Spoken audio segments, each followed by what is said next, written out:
good. Got it. You're not supposed to. But you open. You do the opening for the show. I do the opening for the other show. I know, but you're not supposed to. I was going to just do it. No, I was waiting for you to say one because that's what usually people do. I do it sarcastically sometimes. Oh, okay. I just like to fuck shit up. Hey, there you go. You can start it now. Welcome. That was too loud. By the way. You are fucking.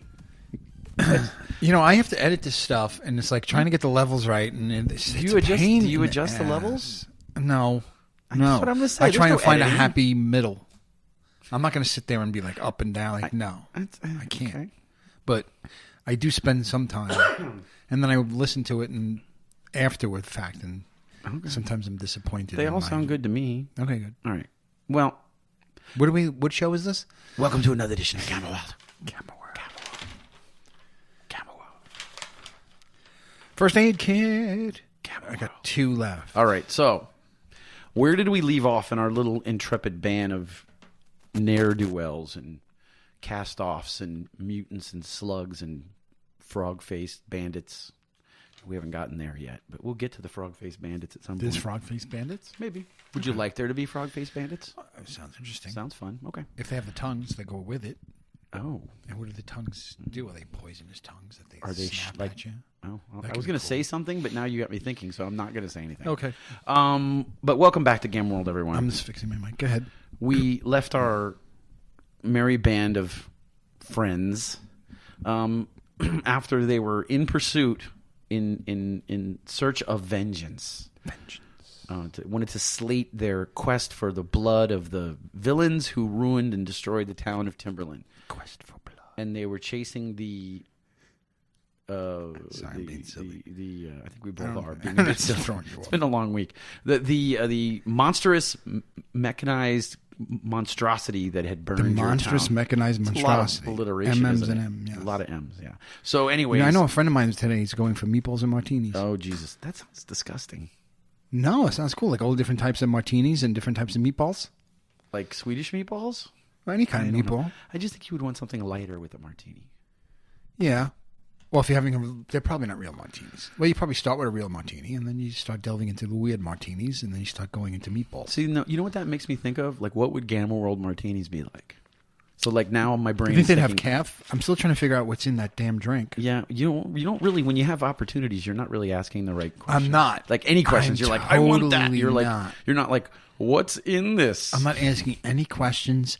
I haven't been talking to people. I was thinking about that today. The only thing you try to do is you try to.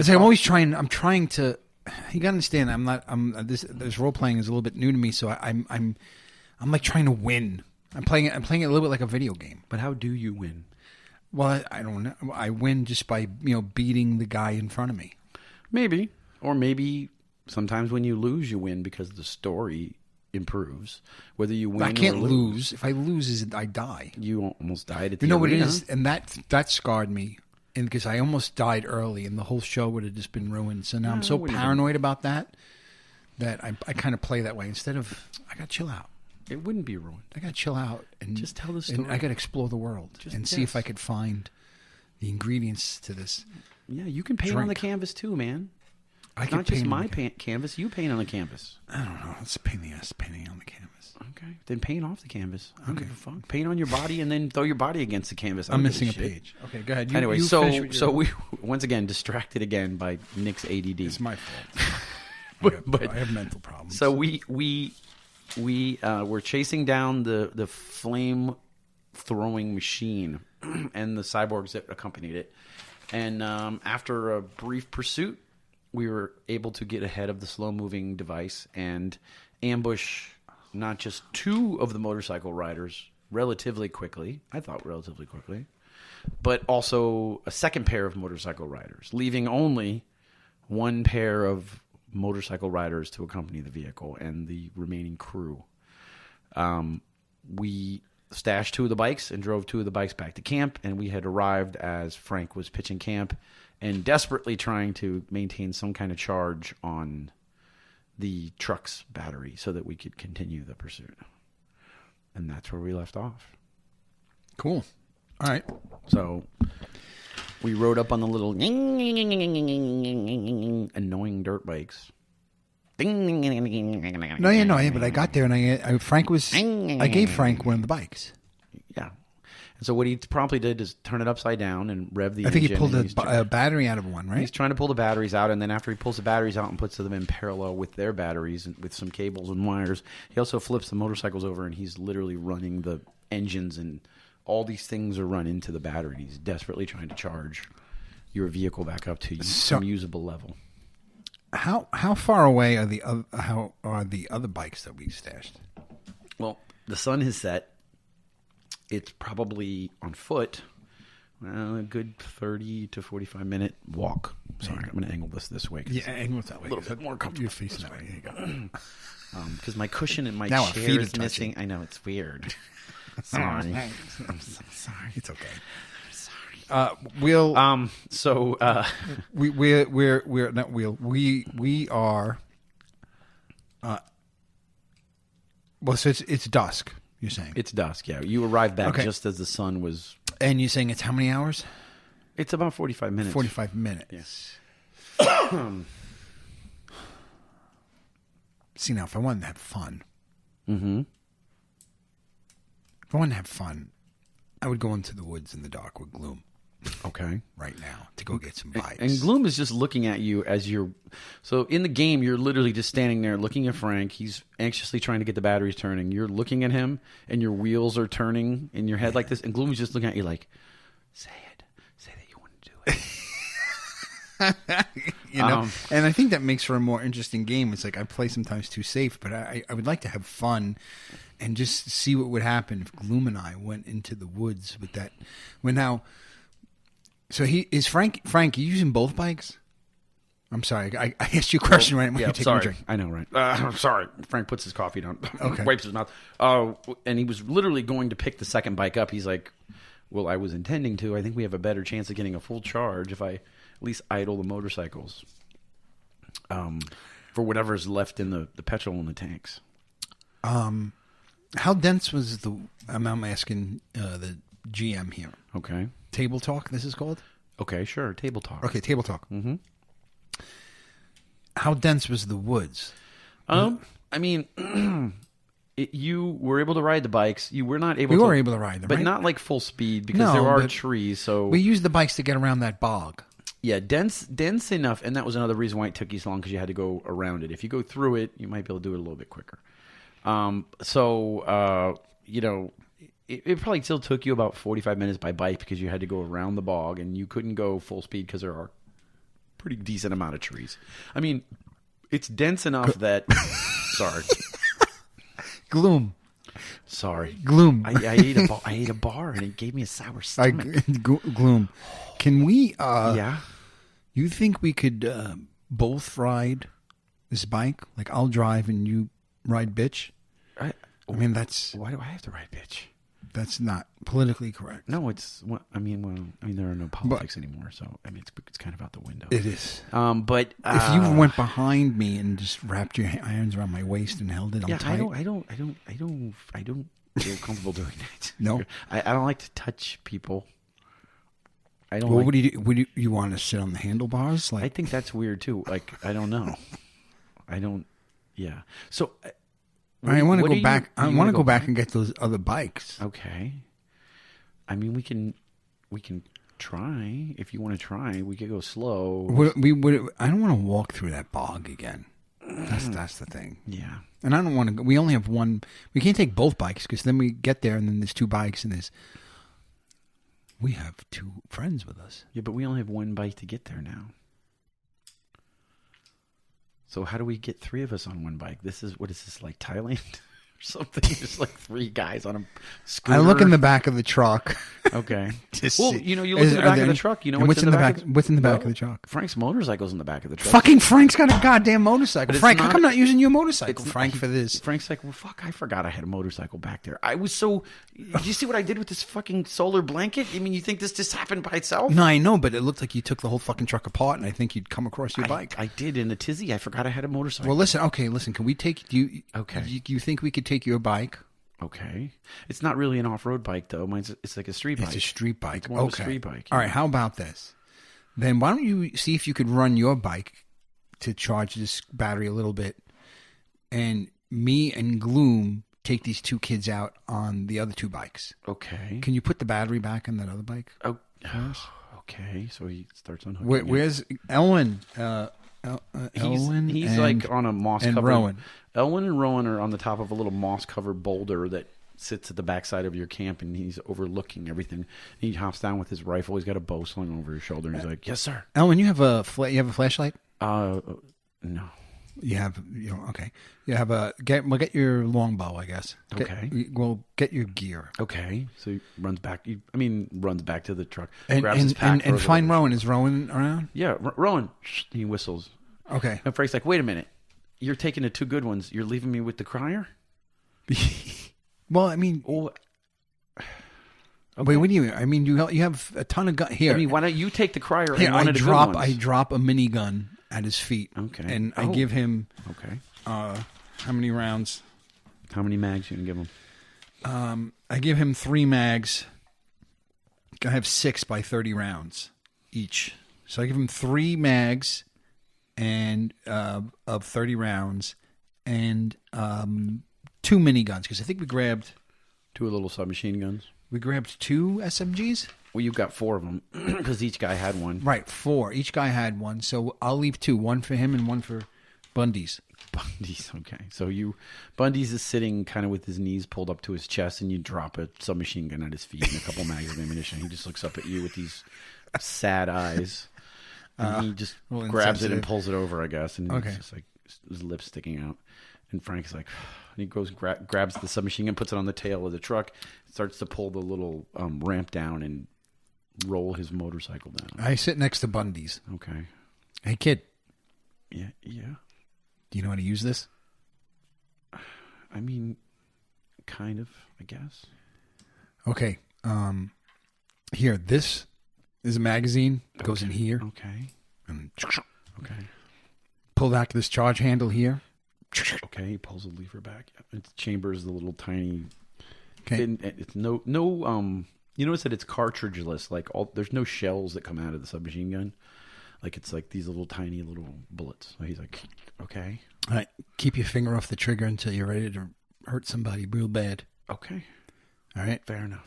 You know how to line up sights? I can do this. Yeah. Okay. Yeah. I can do this. Just point, hold it tight, and squeeze. Okay. Okay? Okay. All right. Look at me. Yeah. You're going to be good. Okay. I'm going to be good. Yep. Okay. I get up. All right.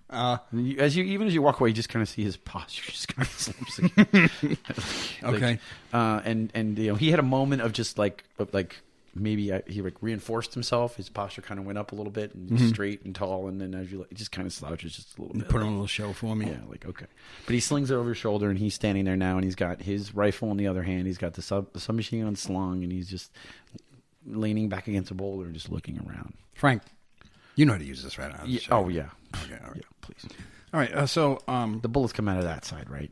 Yeah, the side with the hole. Okay. Yep, the 3 holes there. Yeah. That's right, there's 3 holes. Yeah, 3 little muzzles.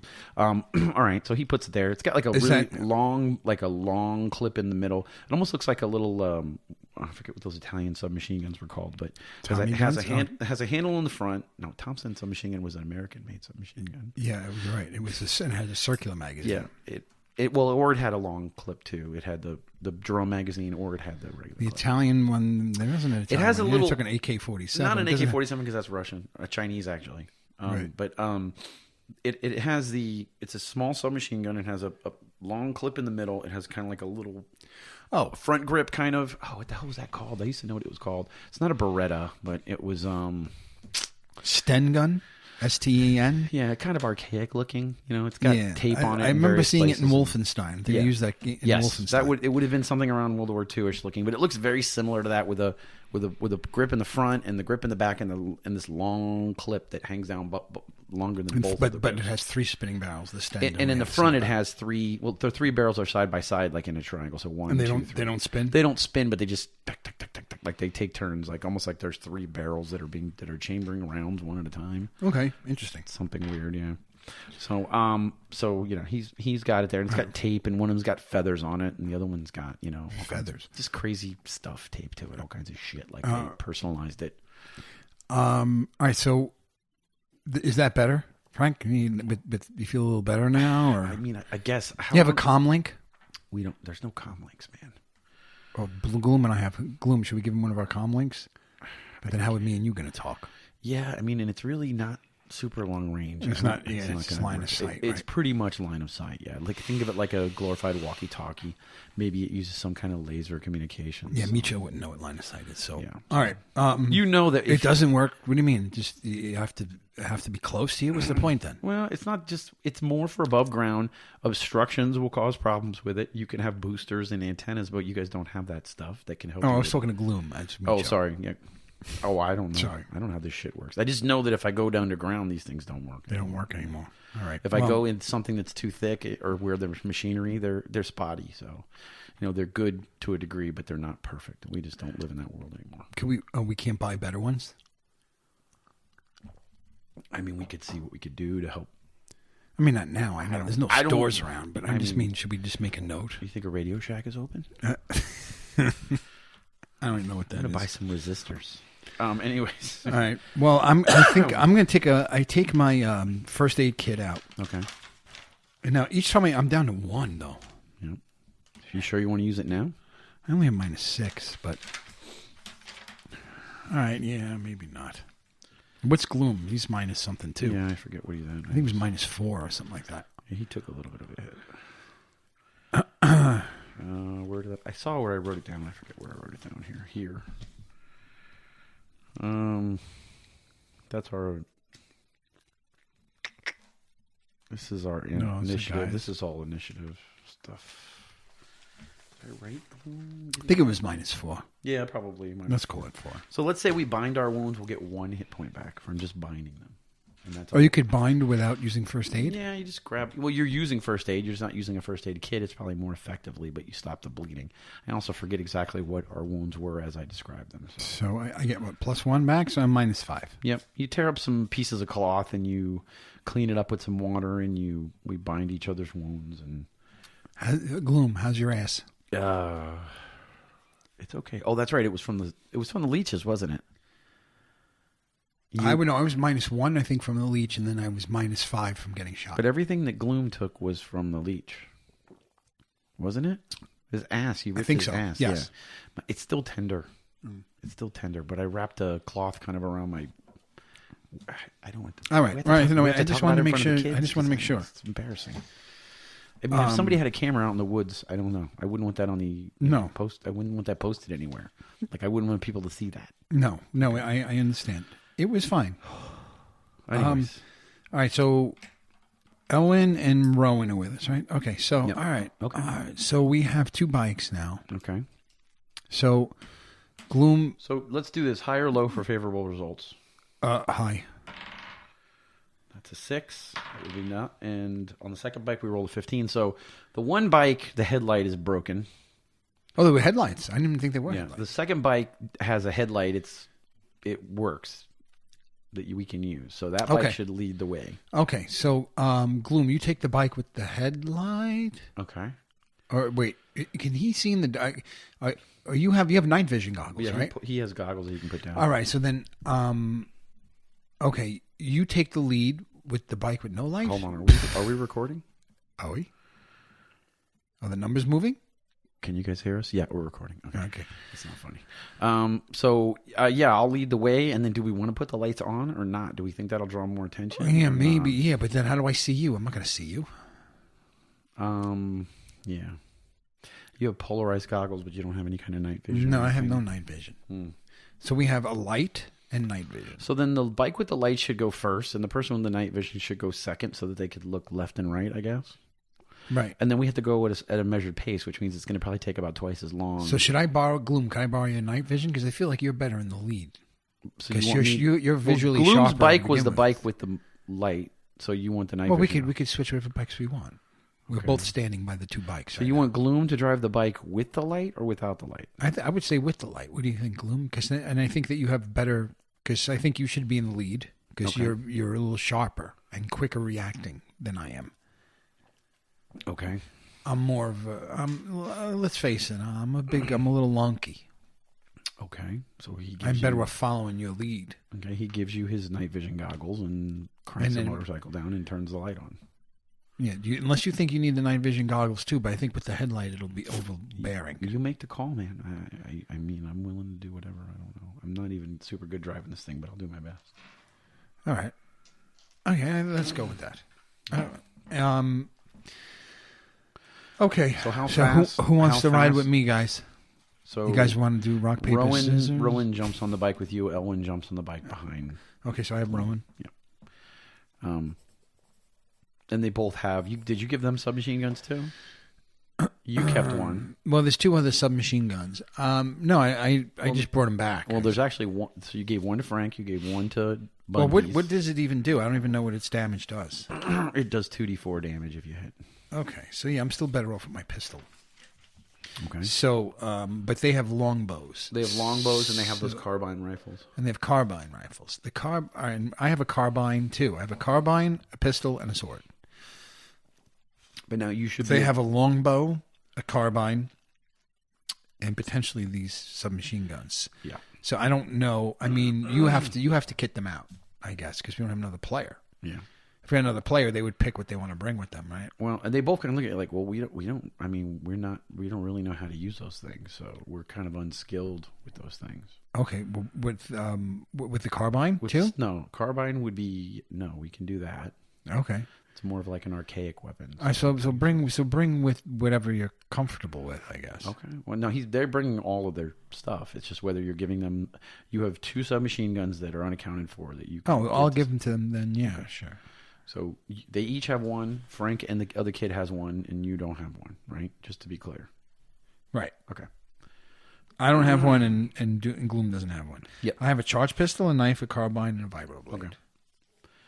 Okay. So and my tactical vest is still on. Okay. And my gloves are still on. So Gloom hits the gas and starts to move pretty maybe like 15 miles an hour tops, like just cruising slow through the woods. Yeah. Don't go through the bog. Unless you want to go through the bog with these things?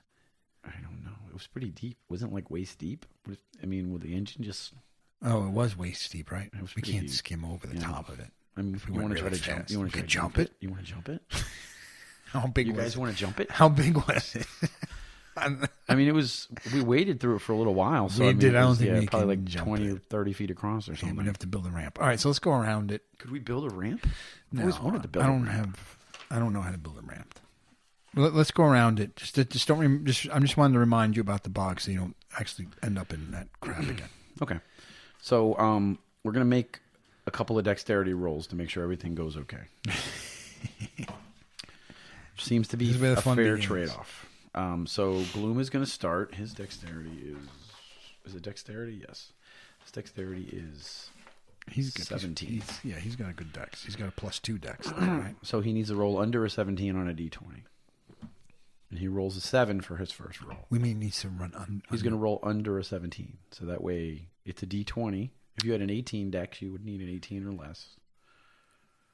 I'm going to do dex checks like that. Okay, I don't. You lost me. Basically, because I have a +1 dex. I would thought that was 15. I have to beat what I have to. So you want to go under? Yeah, which means just generally driving without any issues. I'm going to make you make a dex check. So if you roll underneath your dexterity, oh, I see. Under it, if you roll equal to it, then we'll deal with that. Okay, so do I add my dex to it? My modifier? No. My 14? So I just make it 13. Straight 13. Your dex is a 13. +1. No. Just 13. Just 13. So I got to roll into 13. Yeah. 13. Oh, okay. So now what are we going to do? So now I want you to make a reflex with a difficulty 15. Okay. You can add your plus. Now we're doing regular dex. This is a regular roll, yeah.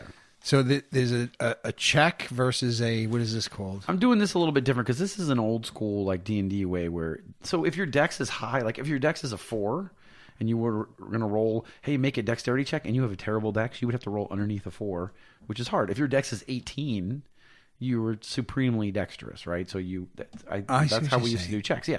There's no modifiers. It's just like the higher your dex is, the easier it is for you. You have a higher margin for error. I got you. So you rolled even. I give you a chance at a 15 with reflex, your plus with your reflex. Yeah. So now I have a reflex here somewhere, don't I? It's about yes, it's halfway a 2. down. So plus 2 to your reflex. So 1d20 plus 2, and you need to roll higher than 15. 10. Okay. So you're driving along in the dark on your motorcycle with these goggles on. And Rowan is behind you with his hands on your shoulders, let's say. And you basically hit a stump or a rock or something that just sends you flying through the air pretty good. You and Rowan. And you both fall and take... You take 3 points of damage, and he takes 4 points of damage. And then Gloom immediately comes to a stop, and he's like, "Are you okay?" Man, I freaking... You're just laying in a bunch of... I don't know how to drive this freaking thing, man. This is a bad idea. How much further you think? I think we've only driven about 10 minutes. Oh. We're not even at the bog yet. Rowan, you okay? I didn't see that fucking thing. It's dark. My neck. It's dark, and these goggles, you can't really see I thought you... dark stumps with these goggles. Didn't you guys know where you're going? I'm following Gloom. I don't know. He somehow avoided it. Did I roll stuff up for these kids? I don't know if I rolled hit points up for them or not. I'm looking in all my notes of all of our other adventures here, which is just kind of making me... It's distracting me because I'm seeing other things. There's so many pages. Yeah, we've used some books and on top of books. I wrote them down. That is the weirdest pencil sharpening job I've ever seen. It is odd, right? I don't really know what happened. All the wood is back, and you have a 1/4 inch of just pure lead. Yeah, it's almost like I'm a rat. It's stubby. Back. Or I did it with a knife, right? Yeah, that's what it looks like. I didn't, though. So where did I write these kids' names down? Because I wrote them down somewhere. Do you need their names? You know their names. I know their names, okay. But I thought I wrote their hit points down where I wrote their names. I just can't find it. Kenteris, Elwin, Rowan, and Bundeez. I have a feeling we're going to need this. I forget what your hit points were. Remember, folks, spay and neuter your pets. Spay? Is that the word? Spay, yes. Let's do this. Actually, I'll roll all of them and I'll take the better ones. So that's 18. We're rolling hit points for who? Elwin has 23 hit points. 23. Next roll for Rowan. Oh. No sixes there. Got a couple of 4s. I'm going to call that 20. 20 for Rowan. And we might as well do Bundeez while we're here. Might as well, right? Bundeez got some good numbers 16, there. Turns out Frank's 20, with the fucking better one. 23. Again. And he's got 23. Yeah. Okay. So, Rowan took a hit. He took 4 points of damage. He is now at 16. So he's lost. Okay. He's hurt pretty. His head. He gets up. You can see blood dripping from his head. And he's, oh, God. Urgh. All right. So, are we going to keep going? You can still kind of in the distance hear Frank's hog brum, brum, brum, brum, brum, brum, brum, brum, brum, running. It's off a distance, but let me look at that, Rowan. Let me see your head. Okay. He leans down. You look at the back of his head. He's got a little split and a bump. It's a minor flesh wound. I think we can keep going. Okay, let's do it again. I mean, you feel all right? Yeah. Do you have any first aid kits with you?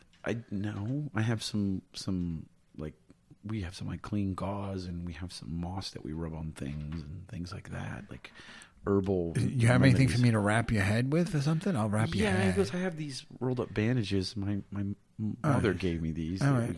I'll take let me wrap your head a little bit. Do you have first aid? No. Okay, so what's your intelligence modifier? I'm nil. I'm even 0. Okay, so roll 1d20, difficulty 10 to bandage his head. 11. Oh, God. So you're bandaging his head, and he's like... Am I supposed to go under? Or was I supposed to go over? No, you're right. That's a DC check. That's the problem with me adding this new thing that I wanted to do with the dex check, is that some of them are under and some is over. That is, yes, you manage to bandage his head, and he gets a hit point back. Okay, 1 hit point. That's not bad. Okay. It's better than nothing. Didn't cost us anything. The little red behind his, where his head was split open. But okay. Do you want me to try to bandage you? No. That's what I took. Another 3. You took another 3. Yeah. If you don't mind, you have an abrasion on your elbow where you hit my elbow looks a little fucked. All right, so he reaches into his pack. He takes out the clean linen thing, and he takes this moss stuff that he kind of spits on and gets it wet. And are you spitting on that, kid? Yeah. No, it's just trust me. And he kind of packs it into your wound, and I had a D20 here a minute ago. What the fuck happened to it? Really? Is it underneath that? Oh, there it is. Yeah. Put so many fucking pieces of paper. All right, and he rolls a 9 plus 2. All right, so he heals you also under here. 2 points of damage. Oh, nice. Thanks, kid. No problem, sir. Back to -6. I mean, what's your name? Did we exchange your names? Yeah. Meecho. Sorry, I took that shot on the head. I'm a little fuzzy. All right, so you guys get back on the motorbikes, and you continue for a little bit. Okay. All right, and you hit the edge of the bog, and you start to skirt the outskirts of it. And as you reach the edge where you see the dampness start to turn into solid ground, you need to make another dexterity check, and you need to roll underneath your dexterity this time. 11. Okay. Good.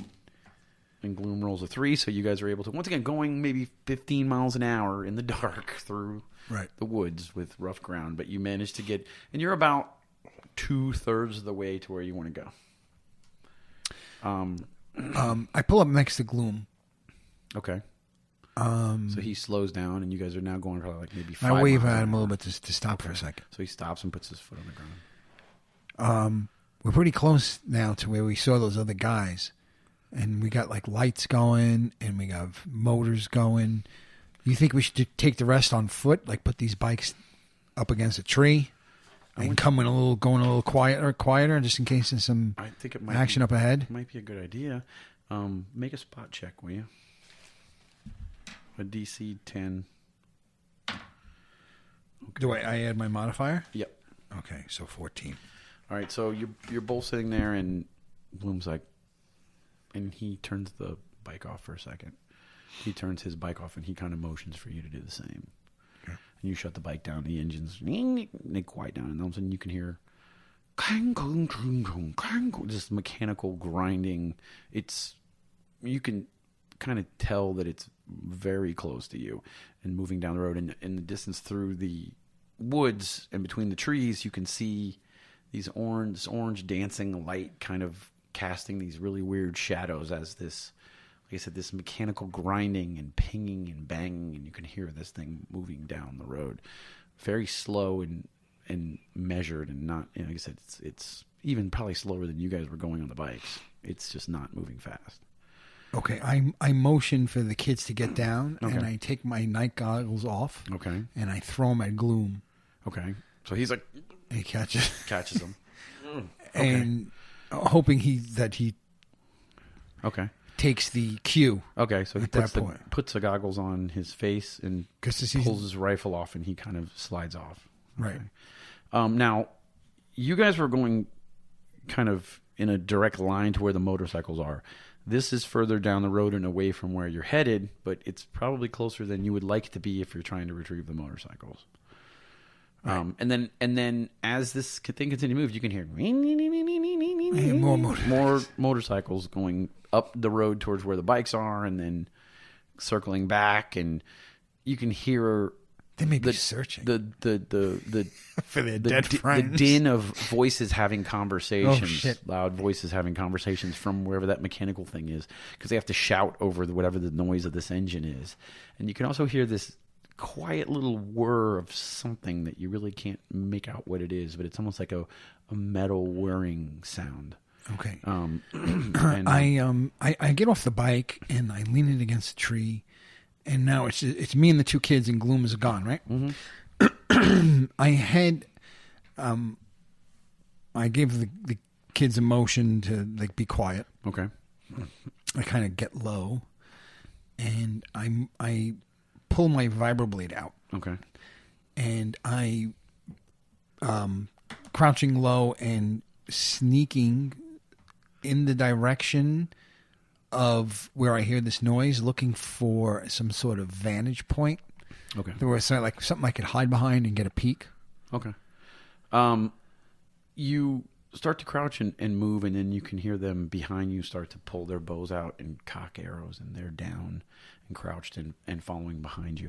And you notice too, like when it comes to like their rifles and the way that they're slung, like things are taped. Like you can tell that they're used to like where the shoulder strap is. Like everything is taped. There's no moving. There's no jingling and jangling. Actually, you notice what they're wearing doesn't make any noise either. So they're very used to being hunters, moving quietly in the forest and not attracting attention. Also, just generally a good thing to do in game world. Something's making that kind of noise. Mm-hmm. You would say it would be pretty tough or fortified, right? Because it would have to be, because it would attract all kinds of attention. So they're behind you, and you start to creep that way. Now you notice that Gloom went out, and he was kind of moving out, and before he disappeared through some thick ferns and stuff, he kind of was going out and looping around and back along the edge of the road towards them. Well, let's say like the direction we're heading towards the you bike. Guys were going in a that, straight line at the direction of like on the compass. What direction is that we were heading towards the bikes? Let me think here. So the location was here. Timberland, you guys were here. So it's heading due west. So we were heading west towards you were bikes. Heading. So this thing is heading due west. You guys were heading more like southwest towards your point, right? To get to this thing in front of it, right? You were going on a straight line from your location to where you intercepted them. This thing is further down the road. So like your camp is here. This is the device moving down the road, and the motorcycles are say here. You guys were going like right. Well, the device is going straight west, yeah. But it's south of us. It's south. It's further south of you, yes, than you are. Right. Everything was further south of you. You guys were on the road. We were on the northern road. So we were on the North Fork. This is on the South Fork. South Fork, yeah. And they're headed, and we're both headed west. Yes. If you kind of turned, and you're going south right at them to the west. So Gloom kind of went out southwest and started to double back that way. So he's going southwest, like almost on an intercepting angle. Yeah. And I'm going to go straight south. Okay. So you go straight south more towards the road and less towards the bikes, and he's going southwest almost towards to intercept to look to it. Okay.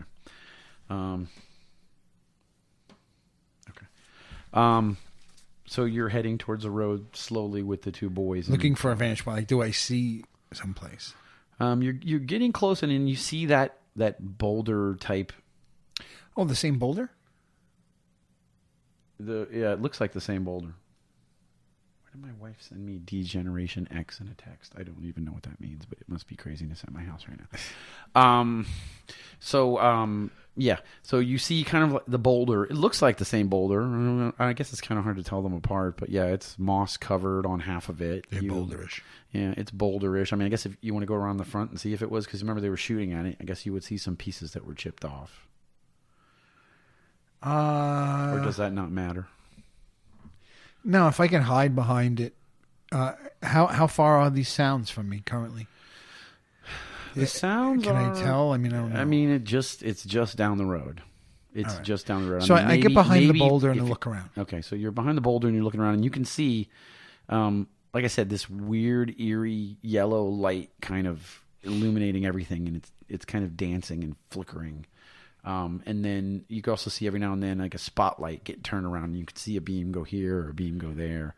And then as you're there, you see the two motorcycles kind of crisscross each other in front of something coming, and they go around the back again. So they're kind of circling whatever it is that's driving. And when that spotlight that's moving around, is it reaching into the woods as far as where we are? It can go a good 20 and 30 feet to illuminate into the woods. No, but have I seen it like as they're sweeping around? Are they sweeping that where far you are in? on the boulder? Yeah, the lights are sweeping back and forth. Yeah, it would definitely hit where you are, because you guys were maybe only 10 or 15 feet off the road, as I remember. If this is the same boulder. Okay. So those voices I heard, I guess. Well, I wouldn't know if they came where they came from. I took my sword out because I thought there's just people walking in the woods looking for their dead friends. Yeah. But now I don't know. Maybe they're just going onward. Don't even realize these you're guys on the are boulder with the two kids, and you're peeking over the boulder, looking back towards the road where it's coming. Yeah. And all I from see is behind lights, you, though. And then from behind you goes, "It's coming! That's the machine! That's the machine, and it's coming." The kids. No, that's gloom behind you. He's like, "Yeah, that's the machine that's coming. They're looking into the woods. They're certainly alert. They know something's going on because they lost these 4 guys. So, what are we doing? Are we getting the bikes and getting out of here, or what? We probably have about a minute to make a decision." Did you see the bikes? The bikes? I didn't go towards the bikes. I went towards the light. Oh, okay. The bikes are the other way. Northwest. Yeah. Okay. All right. Let's hurry up. Let's try and get those bikes out of there. Okay. So, what are you telling the kids to do? Who's going for the bikes? Okay. Oh no. Let's all just get back on our bikes and go. Okay, but the old bikes, no, the new bikes? No. We're leaving the bikes where they are, and all 4 of us are running to go get the other 2 bikes. The bikes that you left. That we left. Okay, so you guys all run. The kids are looking behind you with their bows drawn and this thing. You can hear the noise getting louder. Cling, clang, cling, clang, cling, clang, cling, clang, pling, clang, wuzz. All these fucking crazy noises. Lights going everywhere. Motorcycles. So you get to the motorcycle and you guys start them up. Oh, no. I wasn't going to start You were going to start them up? Okay, so you, kick the kickstands up and walk them into the woods? Yeah, I was going to kind of see if, I got to the bikes. No one's there, I guess. So we can grab these 2 bikes and start to just turn them around and just head back to the other 2 bikes. Okay, so we're kind of like jogging and with the handlebars, type of thing. Gotcha, yeah.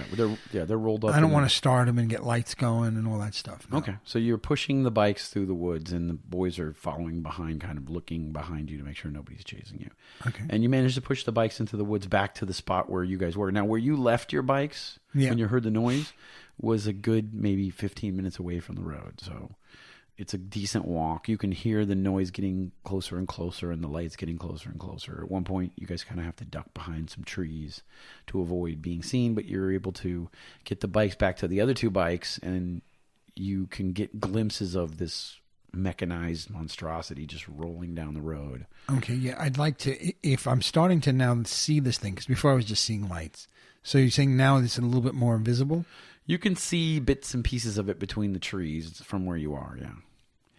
Okay, I'd like to see if I'm by that. Am I near that rock now again? Because I guess the rock was only about 15 feet off the road. You guys would have been a lot further back. No, the first rock, the other rock. No, not the rock when we were shooting at the guys, but the rock when we first stopped and tried to. Oh, where you stopped with where the we bikes stopped just now. We put the bikes down and went to the rock. You're back at another 3 or 4 big, like I said, moss-covered rocks near you. Yeah, so right. So could I go to that? I'd like to go to that rock and see, hide behind it again and see if I can get some sort of more detail on this machine. Okay, so you guys roll the bikes behind the rock, and you're down behind. They're all down behind the rock. You hop up on the boulder with Gloom, and he pops his scope up and he looks at it, and so you can see, like I said, you can see shapes of it. It's enormous. It's huge. Like even from where you can see from the clearing, you don't see the top of it.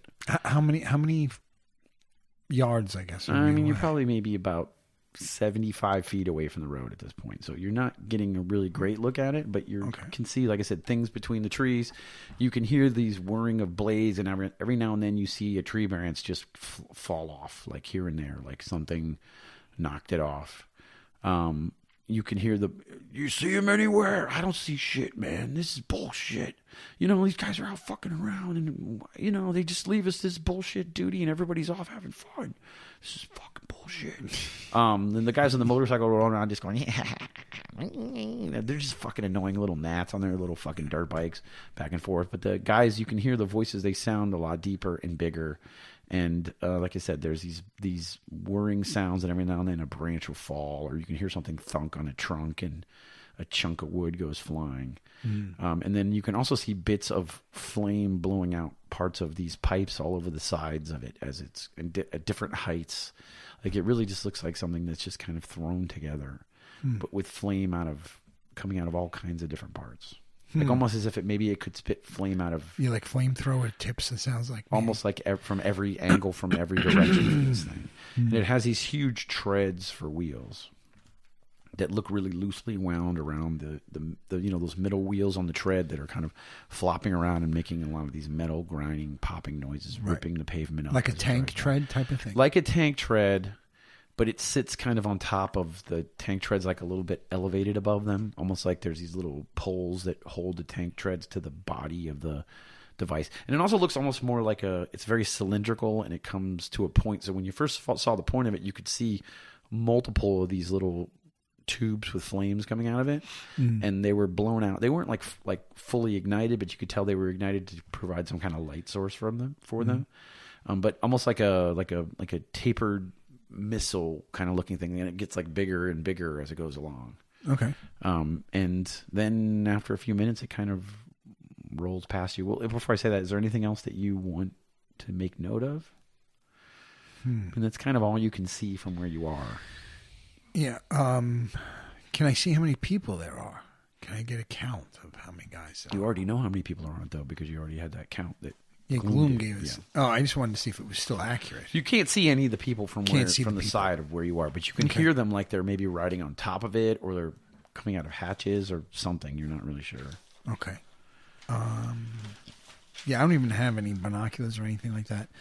All right, let's just... Gloom kind of he's looking through his scope the whole time. He's like, was that good for you? Yeah, I guess. All right, let's just get the bikes and head back to Frank. Yeah, you said 9 riders, 3 crew, and there were 6 dirt bikes, and they're down to 2. That was the original count that Gloom got.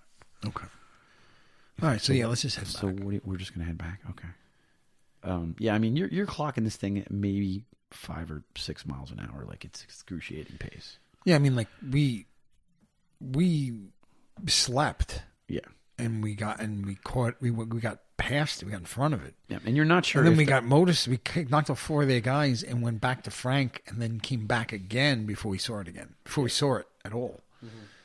I mean, we could go back and charge up our vehicle and camp up and come up with a plan of attack. Okay. It seems like, anyway. I mean, and we could hit them with a vehicle and 4 dirt bikes. Yeah. Okay. So we're going to walk the rest of these dirt bikes back? Yeah.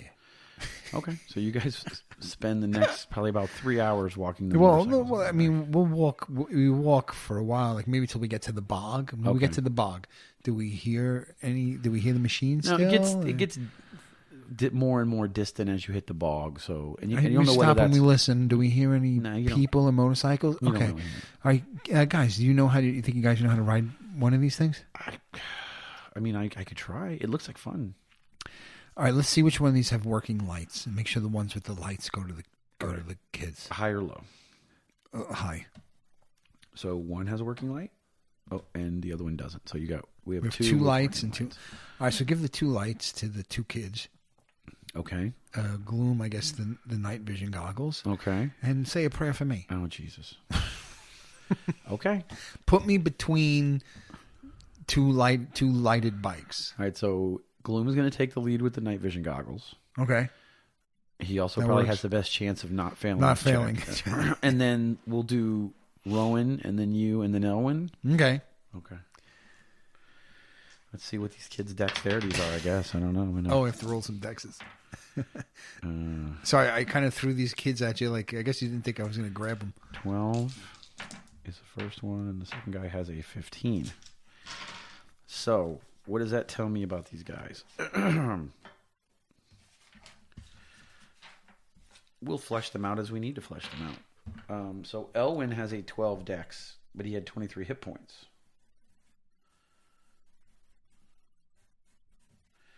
Rowan has a 15 dex.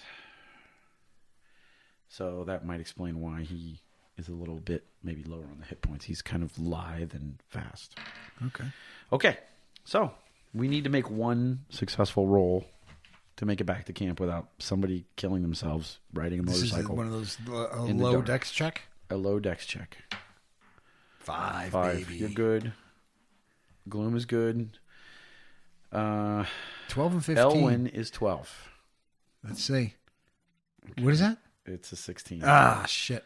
So he's in the back. So that's lucky. He's in for the us. back. And then Rowan is a 15. He's okay. So you guys are riding along at about 15 miles an hour, and you hear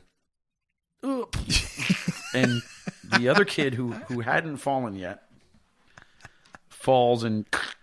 Wait, if that causes him to fall? That causes them both to one falls? No. Others. It was Gloom, Rowan, you, and then Elwin in the back. So he falls and nobody gets hurt. If the other one had fallen, you would have had to make another dex roll. Right. To not hit him. Not hit him, yes. This is why this is a bad idea. He takes 3 points of damage. He's down to 2. What's a bad idea? This is why riding a motorcycle in the woods, unskilled, is a horrible idea. It's fun, though. Okay, so he falls and the bike's like, let's see, high or low? It's better than pitching a tent and taking it. High or low for favorable results? High. I'm just going to stick with... All right, so the bike is pretty much unscathed. He takes a few hit points of damage. Rowan tries to bandage him up. He bandages to patch him up, but he doesn't heal anything. Okay. He's like, oh. How far away? You all right? Yeah, he banged his knee up pretty good, and it was kind of split his knee open. So. All right. You think you can make the rest of the way? I mean, we're almost there. I think I can see the camp. Of course. All right, so let's just get off these bikes and walk them. Yeah, thank God. These things are a death trap. Not really. Who rides these things? I don't know. Those nuts. Those crazy bastards. You take your life in your own hands. Well, we're going to be riding them tomorrow. Maybe we should practice tomorrow morning. Maybe we should practice a little bit. Okay. All right. I don't like it doesn't seem like a good idea, but okay. All right. So he goes back to the thing, and Frank's like sitting there. He's got like some kind of sausage on a stick over the fire. He's cooking, and he's like, "Oh, thank God! Where the fuck have you guys been? We've been waiting. We got 4 bikes, man, and we saw the machine. Okay, it's a big clunky motherfucker. It's got light. It's got flamethrowers all around it, like from the front and the back and the sides. It looks like. Well, that sounds like fun. So yeah, it's got tires like a tank, and it's yeah. I don't think there's nothing that we have on us that's going to damage that thing. Okay. No, we just got to deal with whoever's driving the damn thing. Okay. I don't know. I should have looked to see how it's being operated. Yeah. I don't know if the driver is inside of this vehicle. I couldn't tell. Gloom, did you see that? I guess I didn't. Oh yeah, there's all kinds of hatches all over that thing. Yeah, there's just people inside, right? Yeah, it's like a big giant tank. So it's possible that there's more people than we know. I mean, it's possible. The driver has a hatch that's open, so sometimes he has it open, and I've seen him. All right. He didn't have it open today though. So clearly they're on high alert now. All right, so yeah, we're gonna have to come up with some sort of plan, but there's going to be no frontal assault on that thing. That's for sure. Are you boys hungry? Sausage? And he puts the stick kind of half in your face with this greasy, some kind of sausage. I'm starving. I'll take. Yeah, you remember those goat spiders? I make these great sausages at home, so I figured if you can't share a good sausage, goats, the guys who make the you make a good nice the drinks, nice spider goat sausage. Yeah, it's a little gamey, but it's all right. Yeah. You should see some of the stuff I've eaten. Oh, I'm sure. Yeah. I'll take one of those things. All right, kid. So he claps you on the back. He hands you the stick. Who else wants one? I got a few more. I imagine the kids, no? Yeah. So, I'm starving. And the one's limping, and the other one's kind of like rubbing his head. And he's like, yeah. I'll take Gives one. him a stick, and the next thing you know, everybody's cooking it. Bundeez is sitting there kind of pecking at his on his stick, just kind of staring at it and picking at it. He's still picking at it. And, Gloom rolls the bike up. He kicks the kickstand out on it, right? Mm-hmm. And stands it next to the other 2. So you have 4 bikes. 2 of them have working headlights. Right. Can I check I'd like to check the fuel gauges on these things and see what we got fuel wise. Okay. You don't really. There's not really a gauge per se, but you can open up the tanks and see that they're probably about. There's some kind of clear, very strong smelling fluid in there. You're not really sure what it is, but that there's probably each of them has about half a tank. Okay. Okay. And Frank's motorcycle is back on the truck, and he's like, I managed to get a full charge on the truck, so we're ready to go whenever you guys are ready to go. Do we want to talk strategy? Yeah. Well, we have 5 motorbikes and a truck. The truck isn't very armored, right? It's just kind of like a cargo van. It's a cargo truck, but it's sturdy, but I wouldn't know. It's not going to stop anything significant. Right. I think we need some. I think we got to take roads instead of going through woods. I think we have to go up this northern fork towards that rendezvous point and see if we could scope it from a distance. We can use Google. We can use Gloom's goggles. Is what I was trying to say. Frank, you have any? I don't know if you have any binoculars or anything like that. No, I got a telescope. It's not super long distance though. It's like a little binocular. All right, well, maybe use that. I don't. It's been a while since I've been at this place. I don't remember the layout. But if we can get there and flank it, I think we should maybe formulate a plan after we see it. So the road was like this. You guys came from Timberland, which was here, and it kind of winded around. And then you took this road that ran to the north. But as you look at your map, they kind of start to diverge. This one continues to go. Once again, this is north. This is west, right? So they start to diverge. You guys are here. They probably just passed here. This is where you had your fight. This is the bog, right? Right. This is your other little rock. So as you continue to go down the road you're on, it's going north. And this I should try to explain to people who are listening. Yeah.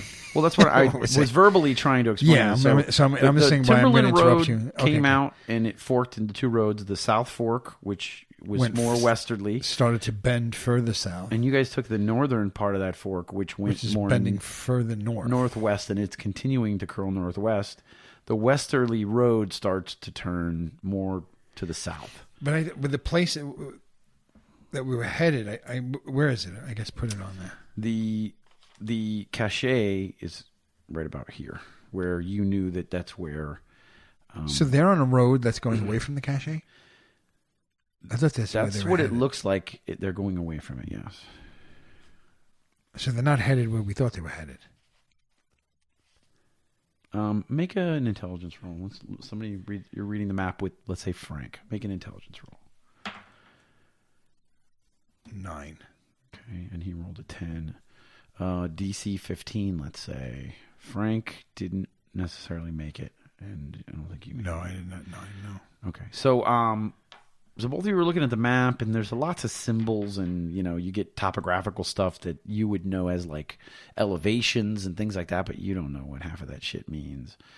Different kinds of markers that maybe you can't recognize, or that aren't even relevant to your world. Yeah, but didn't I know where the cache was? You knew where the cache was, and you have marked it as here, and you're sure of that. You're I just don't know where it is on the map. You just didn't know. You know where it is on the map. I do. You were okay. looking at, and there was something else that maybe you could have noticed that you didn't notice, maybe. So okay, so I know where it is on the map. It's on, and I thought that they were heading there. Now, I saw them going on this road that bends west more. More southern. This is the road that you've been bouncing. I'm looking. So this is the map. I'm looking at the actual map now, right? So yep.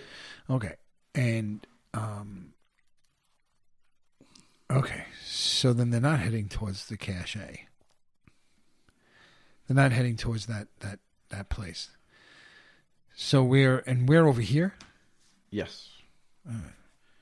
So as they're moving west, do I see if these roads reconnect, or no, they just continuously diverge? This continues to go this way. So why the fuck did we take this road? We took the wrong word.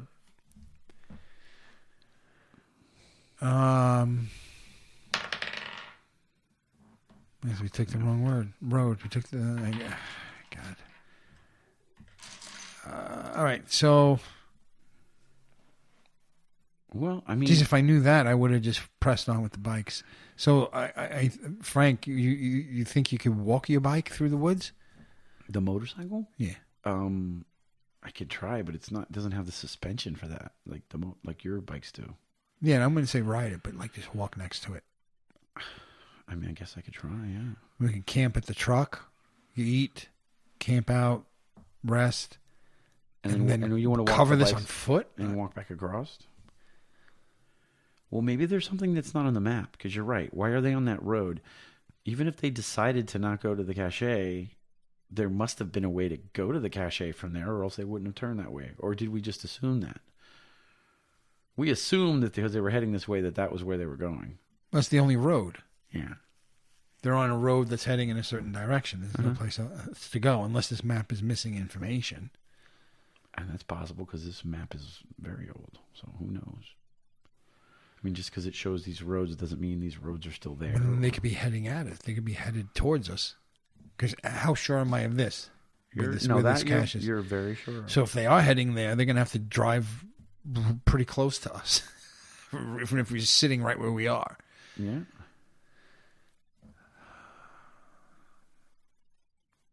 I don't know. I don't want to go to sleep and then lose these guys. So what do you want to do? What time is it? Is it late? By now, yeah. It's like you came back at dusk, then you went back out again. Right. It took a good 3.5 hours. So yeah, and then we ate. It's probably 2:00 in the morning. It's Let's see if we can get some rest. Okay. And then walk the bikes. Lock up this truck and just walk the bikes back. I mean, the other question is, could we double all the way back to the fork and take the westerly road? Could we still catch up to them? They're not moving fast. I think that was like several hours, wasn't it? It was several hours. And we drained the whole battery of the truck almost. Well, but that was also from the trip to get there, too. Let's not forget that happened. So you think, so what do you think, Frank? I mean, you think we could...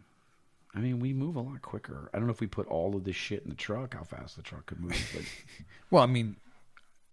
Or we could ride bikes behind you. If we're sure it's the cache, then why not go to the cache and wait for them? Well, I'm not sure it's the cache anymore because the only road the road that they're on leads away from the cache. But there were two caches. The other one was the other way. Probably over on this side. Oh. All right. So what do you want to do, boss? I don't know. I think we should... So you want to walk the bikes back across the woods and then try to come up behind them?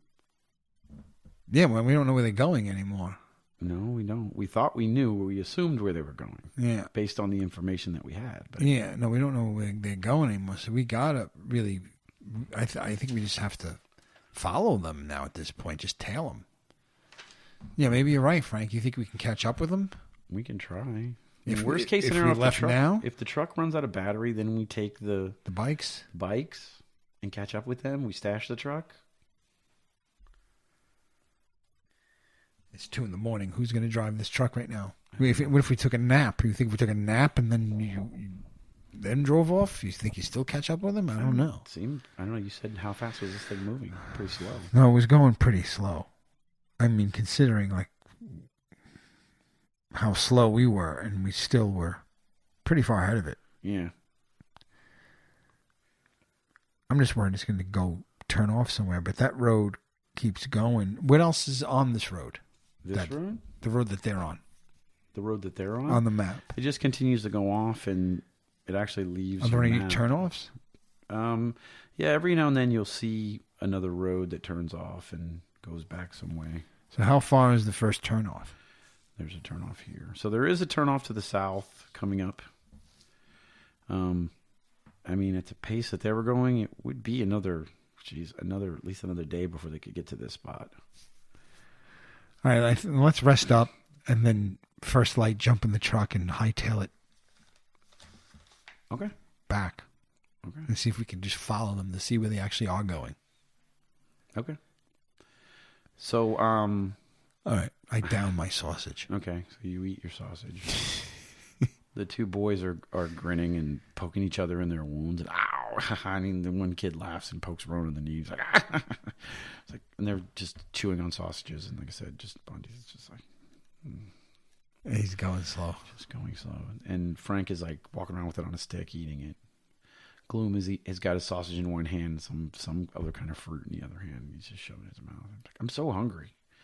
And you get a little fire going. You do watches, real short since there's more of you. You do very short intervals. Yeah, that's true. Yeah. Maybe like an hour or two. People can get more sleep, and everybody probably gets about 4 hours of sleep until the sun comes up. Okay. Good. All right. So then, Is everybody up, you're saying? Yep, everybody's up. And, okay. And even as you kind of open your eyes, the camp is moving around. They're rolling bikes into the back of the truck. Frank disconnects all the wires and everything and fires up the engine. All right, I gather all my shit up. I dust myself off. All right, guys, let's go. Let's see if we can freaking catch those bastards. He shoves a metal cup in your hand, and then Frank pulls himself up behind. Is this calf, Frank? Yeah, you're a good man. You're a good guy to go camping with. You gotta have the comforts of home, dude. It doesn't work any other way. I'm here to tell you. I'm gonna be honest. I don't have much more provisions for very many more days, though. So no, we're gonna catch these bastards, see where they're going, and we'll take whatever the fuck they have. Okay. Let me down. So I down it and give him his cup back. Thank you. Okay. And so he's driving, and he throws the cup up on the dashboard and starts driving. Sorry, I didn't know you were driving. Fucking driving, dude. I know. Doing the fucking dishes for you too. Really? Yeah, I mean. And so he turns the truck around, and you guys are able to double back pretty fast down the road to the fork. And I can't believe we have to double back, man. I'm so bad at maps. Yeah, we need a navigator. Like, we need a compass guy. Does anybody have a compass? I wonder if Grace knows this shit. She knows everything. I wish we had her with us. She was clean too. Anyways, so he's... Wait, what do you mean? Well, I mean, you guys are dirty, no offense. What do you mean clean? She's just clean. I don't know. Oh, you mean clean? Yeah. What do you think I meant? I don't know. I thought you were talking about something else. I thought you meant like we're dirty and like we're crooked or something. Well, we are. Well, that's what I was wondering why you thought she was clean. Frank's like, speak for yourself, Gloom. My conscience is clear. No, I mean, she's... And the kids are kind of looking at their back to so like, what do you... Your conscience is clear, Frank? What Me? The fuck are you I about? sleep like a fucking baby at night, kid. I know, I saw her. He's throwing calf back in his throat while he's driving with one hand. Arm out the window with his sleeve rolled up. He's trucking along. And the three kids are in the back going, what do you mean by dirty? Yeah, no, that was what I was asking. Like, what does he mean by dirty? Does he mean dirt? Like actual dirt? No, like physically dirty. Yeah. Physically dirty. Not morally dirty. No. Well, we're fucking... Have you been around during the past, like, day or so? I mean, yeah, I'm here. Yeah. Well, I'm dirty from... We smell dirty from the bog. Dirty. Yeah, it's the gross. bog. Yeah. In my butt cheek. By the way, heal another point of damage. Oh. -5. Everybody does. We bandage everybody, and so we now have 18 and 21. Okay. And so you're cruising along in the truck, and you're making really good time. The road that they're on, you can see as you're driving down it, like you could see down branches. Anything that was even remotely leaning over close to the device has just been dropped down to the ground, and it's shoved off to the side of the road. You can see the dirt where the treads of this thing are just cruising along like some kind of giant, like I said, tank or armadillo or something. And you're driving along, and you make a spot check.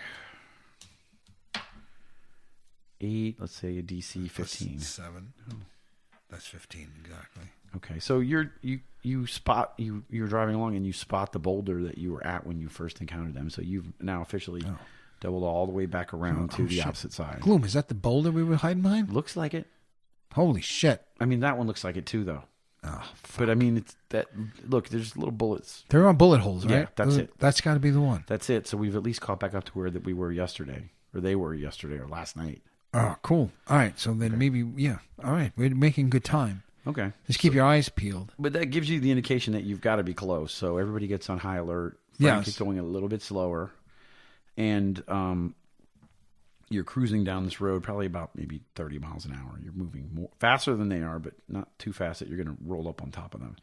And we still see sign of their progress. You can we see track and debris. You can see sign of their progress, and then as you round this corner where the map says the road is going to start to turn more south, you see this whole open clearing and this dirt road, and you can see that they turned along there because they cut a corner close and they cleared out all the brush here.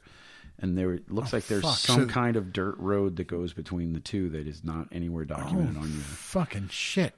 Is that a fucking road, Gloom? That's fucking... Yeah. I bet you they made that road themselves. If they didn't make it themselves, they did it. they did it at some point, but you can see where the trees are kind of burnt back. The whole area has just kind of been burned clear, like they made a road. The treads had rolled over the stuff. They had dropped stone down and everything else. So, but they're still stupid because they should have hid the entrance, and they also driving a thing that couldn't make any more. We could have made any more obvious where they're going. Yeah. So Frank, can you follow those tracks into there? I think we should slow the fuck down too, in case we don't want to ram up their asses. Make another spot check DC 10. Whoa, I almost jumped the thing. Right. Yeah. So Frank like slows down even more, and as he slows down more, the engine kicks down a little bit more, and you can start to hear off in the distance the clanking and the whirring and of the whatever the monstrosity is. He goes, "They're right up ahead." And you can hear Gloom, can you see anything with your scope? He gets on the top of he's on the top of the thing. He flicks his scope up. And he's like, "I see. They're doing the same thing that they did last night. It looks like the motorcycles are along the one to the left side of it. They're just zipping back and forth and coasting around the device, and it's moving along. And I can see two guys on the back, on the top, and they're looking behind them. Two guys in the back of the machine? Machine, yeah. And two guys on bikes, you said? And two guys on bikes that you can see for sure. He's like, that's all I can account for right now. Right. Okay. How close are we? Like, are they going to make us? I think we're okay right where we are, but we can't go any closer. Yeah, Frank's keep a distance back. Yeah, they're gonna see us coming. I look around for other roads on the road I'm on, like I'm like in the woods and see if I see any other. No, it just looks like this huge swath that they've cleared out, and like I said, it looks like they've used this trail for a while. It's pretty level and clear. I guess the big thing is that it's a little bit more open, so there's like maybe 30 feet on either side of the road is cleared out, so they can really see far off the road, and I guess they feel more comfortable that they can go this way without being ambushed. Okay.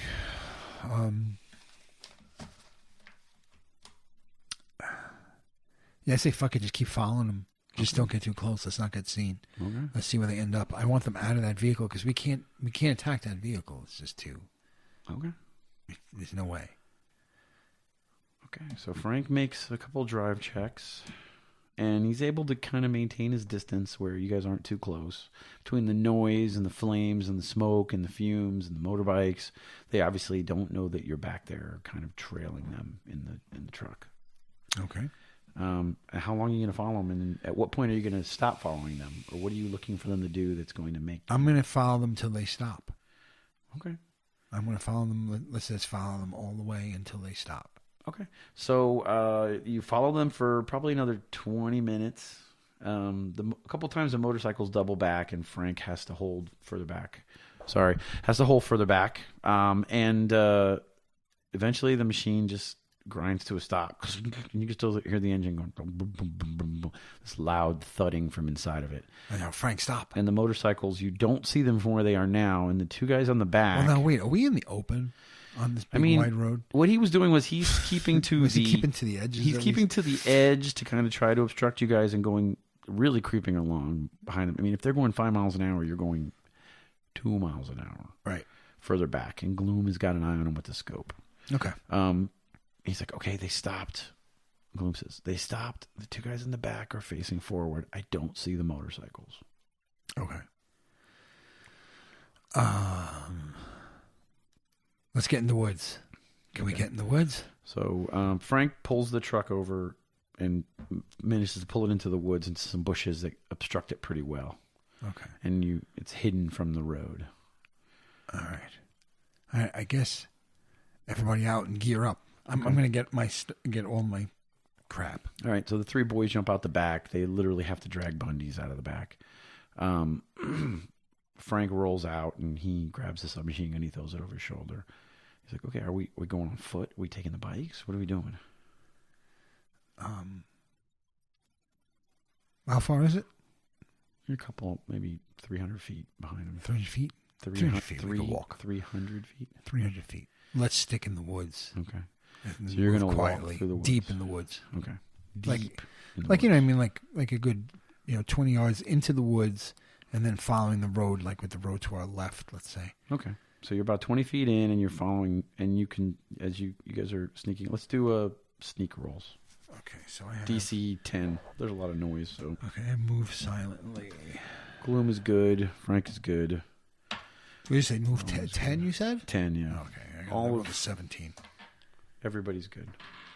Okay, so you guys are able to creep, and you find another, within maybe 40 feet of the back of the vehicle, which is about as close as you feel safe doing.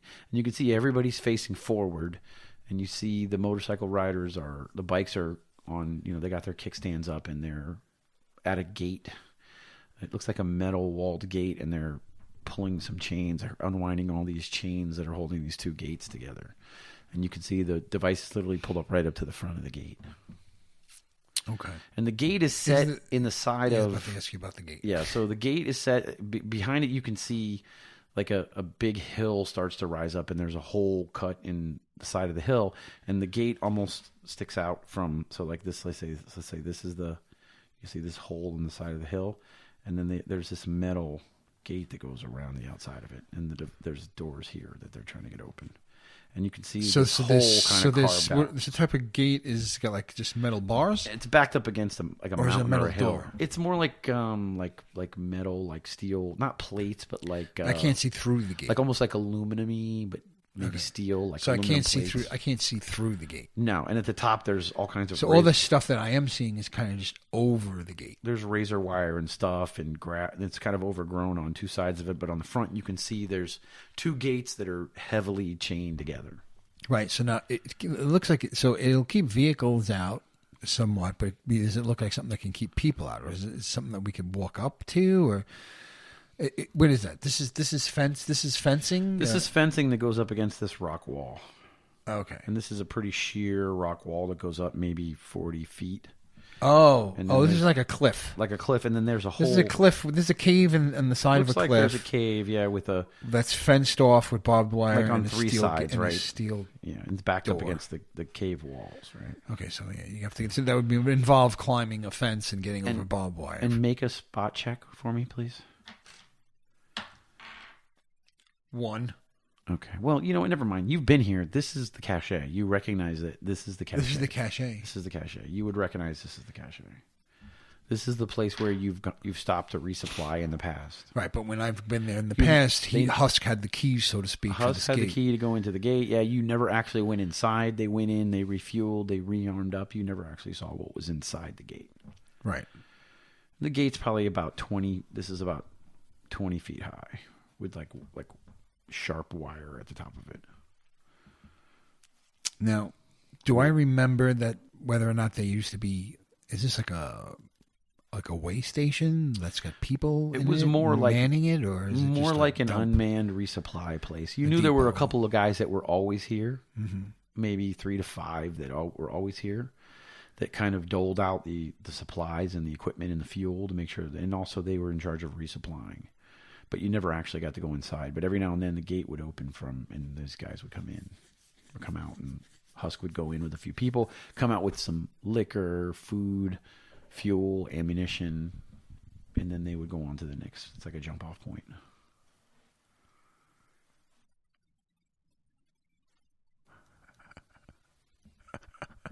Really? They used to come out with food and liquor? Yep.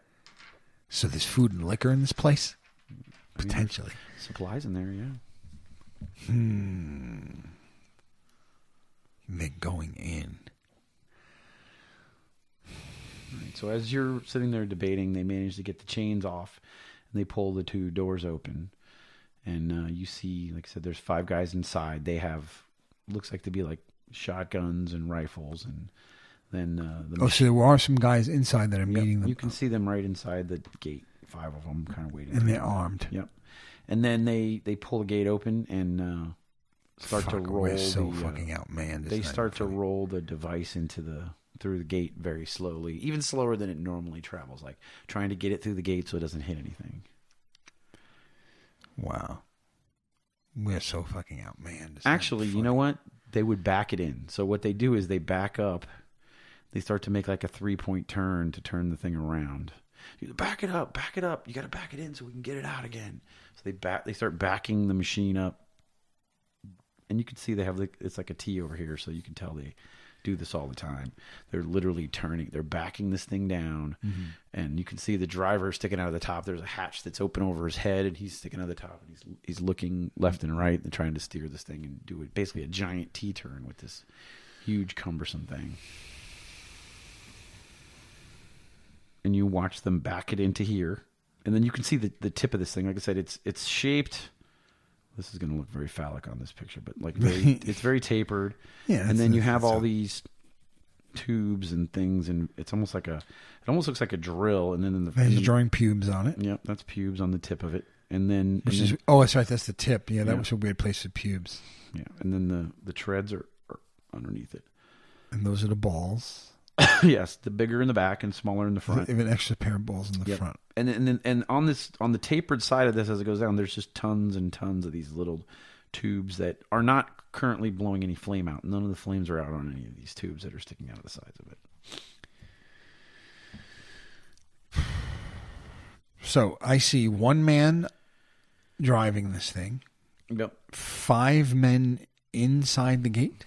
Yep. There's two. There's 2 on the top and the back that you see. Okay, so there's 3 on the machine. There's one driver. 2 on motorcycles over here. Oh, we found the motorcycle guys. Yeah. There's 3 inside. There's 3 inside. There's 2 guys over here that are directing it backwards. So that's 3, 5, 7, 8, 9, 10.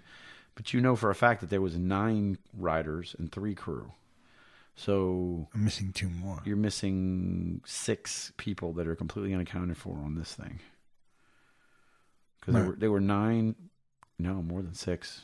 7 crew, because you see 2 of the 9 and 1 of the 3 drivers. I said 7. We said 7 crew, 8 people operating the vehicle. 9 crew, 9 riders on the device. Right. 6 motorcycles. 9 and 6. 3 drivers. Oh, there was 3 drivers? 3 drivers, yes. Okay. Whether one of them was a mechanic or whatever to keep the thing going. So then, no, that's not. I don't remember that number. That's all. So then you have. How many are we talking? Well, the original count was 9 and 6, which is 15 plus 3. That was 18 total. Yeah, 18 cyborgs. 3 operators, 6 motorcycles, 9 riders. Yep. So you have 14 left. Plus, you just picked up another 5. 14. There's 19 heavily armed guys backing into a fucking walled cliff. Yeah. And I'm standing there with fucking 3 kids, one of which is shitting his pants. A fat old man. And a fat old man in gloom. In gloom, yeah.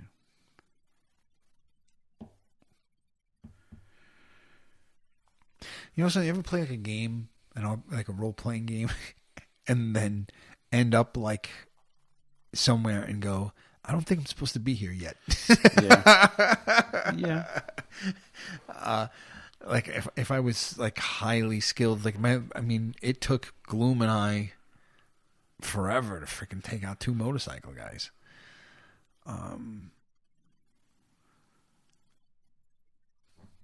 Okay, so they finally finished backing it up. Jeez, I literally don't know what to do here. Guys, where do you? Is anyone?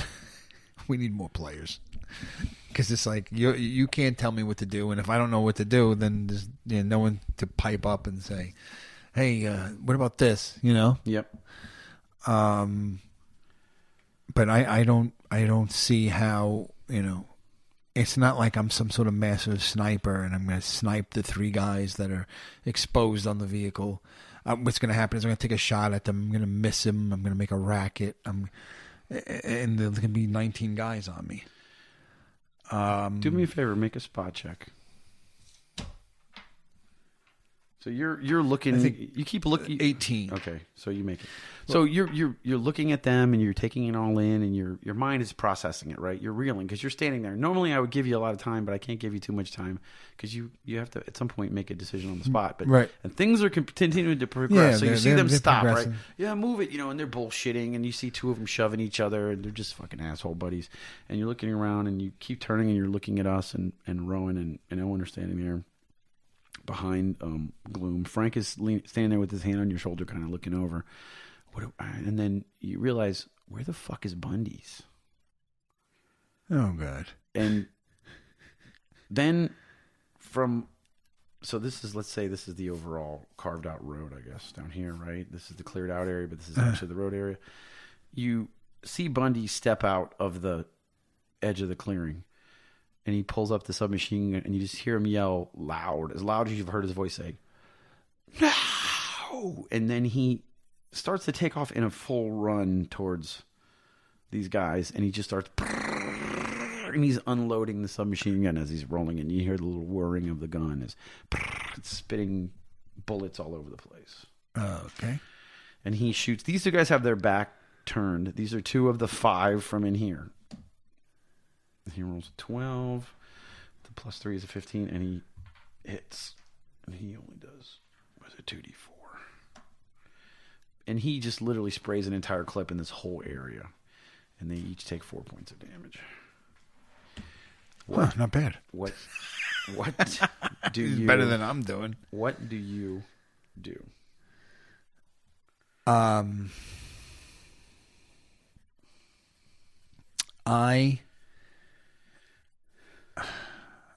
Listen, I gotta play like myself, and hopefully the other guys know what to do. It's like I can't be like in this. I would run. I would take my vibroblade out and run it straight through the woods. I'm gonna run along the side. Okay. I'm not gonna expose myself, and I'm not gonna shoot. You guys are like over here. I'm walking. I'm running towards these woods until there's no more woods left. Okay, so you're gonna run full speed for your parallel to where Bundeez is. Okay. Gloom just opens up from where he is with his flechet rifle because he's like, holy shit. And he's like, pop, pop. And he takes 2 shots at these 2 guys trying to help out. I did 4 points of damage to 2 of them. So that gets them down to 14 on 2 of those 5. These 3 are inside. These 2 are outside. I'm going to have to try to keep track of it. These are the motorcycle guys. These are the riders. And the driver has... There's 3 drivers, right? But I only see 1. We only see 1, yeah. Okay, so the kid who's been so quiet and so on to this point has obviously just snapped. And he sprang. We're going to roll for initiative. I'm going to let you run. Let Gloom take his 2 shots. Then we'll roll initiative because it's still technically, we'll call it an attack of opportunity. So Gloom shoots once and misses. Shoots the second time and misses. So, okay. But now... I'm rolling initiative too. I mean, so they see me. We're all going to have to roll initiative. Yeah, whether they see you or not, we'll work that out. But initiative has to be rolled. Okay. Whether they see you or not will be whether they can attack you or not, and that will be based on if they perceive you, and we'll roll perception checks. Okay. So, let's start. 12. Me. Let's see. Okay, so Meecho is 12. Gloom is fucking 2. Well, he's got pluses. Oh yeah, pluses. Yeah, sorry. I think he's +7. It's something like that. Yeah. How are you on that beer? I'm out. My mouth's getting dry. He is not +7 on his initiative. He's +5. +5. So he's 7. All right. Frank is going to roll. Frank is a third. We'll call that 15. Elwin is in 19. I can't believe that kid did that. And Rowan. This is going to be the last episode. Is a 5. This is the episode where Meecho dies. Okay, so now the rest of the motorcycle guys. This guy has 12. This guy has 3. The 2 riders is 8 and 20. And then the 2 guys with their backs turned are 15 and 3. All right. So this is the way it goes. One of the guys riding on the back of the thing goes first. Then Elwin. Then one of these 2 guys. Then Frank. Then you and one of these guys at the same time, and then everybody else pretty much goes after that. Gloom and Rowan go. Well, I'm just going to trust you. Follow. I'm not going to remember that. Well, it's going to be tough. So you have it written down. So all right. So the rider on the back of the truck pulls up a shotgun and starts taking shots at the kid from a distance, which isn't going to be super effective, but it's what he has. And he rolls a 16. Boom. Takes a shot. And the kid takes 5 points of damage from buckshot. Hitting him. He has 23. He is now down to 18. And he screams. Next is Elwyn, who's going to take aim at the person that he sees shooting at his friend. Sure. With his that makes sense. Bow and his arrow. And he rolls an 8 plus 2. He fires an arrow, which you notice as the arrow leaves the string, it bursts into flame and goes whizzing through the air, smoking, and zips past the guy. And he's like, what the fuck? And it ignites. It ignited, yeah. Now, one of these guys turns around and he pulls a pistol out and starts to shoot at the kid. He rolls a 10 and he misses. So the kid takes a shot, and the guy also shoots him. It's because he's kind of twisting as he takes some of the buckshot. The bullet flies past him. Mm-hmm. Frank whips up the submachine gun, and he's going to burst these two guys that the kid bursted. Everybody is moving towards the overall conflict as they're shooting, except for Gloom, who's staying where he is in cover. Frank fires and hits with a 19 and bursts the whole area for 2, 4, or 5 points of damage to both of them. So they are now down to 9 each.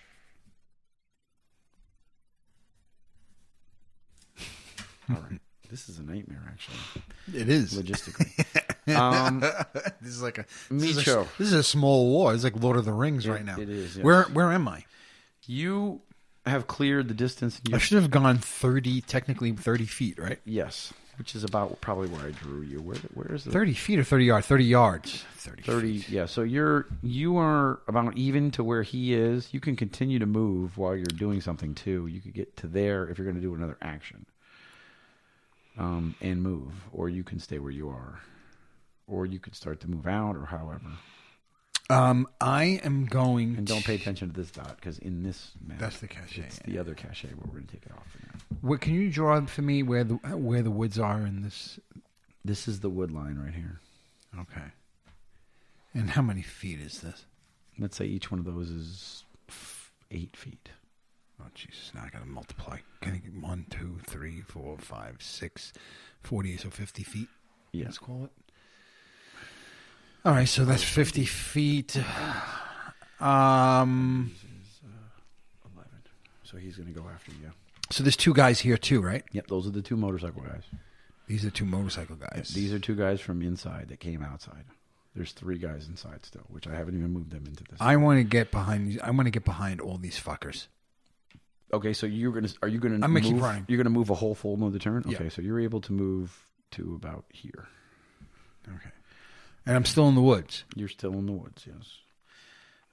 Are you done? Yes. Okay, so Bundeez is going to shoot more at these 2 guys. He rolls a 16 and he hits again with the submachine gun. This fucking guy goes the submachine gun. Whoa. He does 6 points of damage, which he's just ripping them up with these bullets. They're both down to 3. And you hear his gun chunk empty at that point. Oh, fuck. But he's got other shit. Hopefully he pulls it out. Okay. He's still running towards these guys. See, he's full suicide mode. Yeah. Okay. Just wanted to So clarify. now we got this is a 3. We have an 8. So one of the riders, the other rider with the shotgun, is going to make a perception roll, and we'll see if he sees you. He sees you as the shape of you as you're running through the woods, and he tries to take a shot at you with a shotgun from here. Okay. He rolls a 20. He rolls an 18. He does not get a critical. You hear, hey, and you can hear the buckshot just come flying through the woods, and you take 4 points of damage. A piece of buckshot wings you in your side, kind of sends you kind of off balance as you're running a little bit. So then now everybody sees me? You are now, yes, you can now be attacked by everybody. Your sneaking is over. Yeah. Why would this guy, all the way the fuck over here, decide to start scanning the woods? He must. While there's a guy shooting at him right here. Maybe he saw you out of the corner of his eye. It makes sense. He probably has the best vantage point. He does have the best vantage point. So, but I mean, it was kind of dumb luck. I suck. And that's the only reason why I gave him a roll, because I wouldn't have given any of these 4 guys Well, a no, roll. I mean, even he had an amazing roll. I mean, he had rolled a 20. Yeah.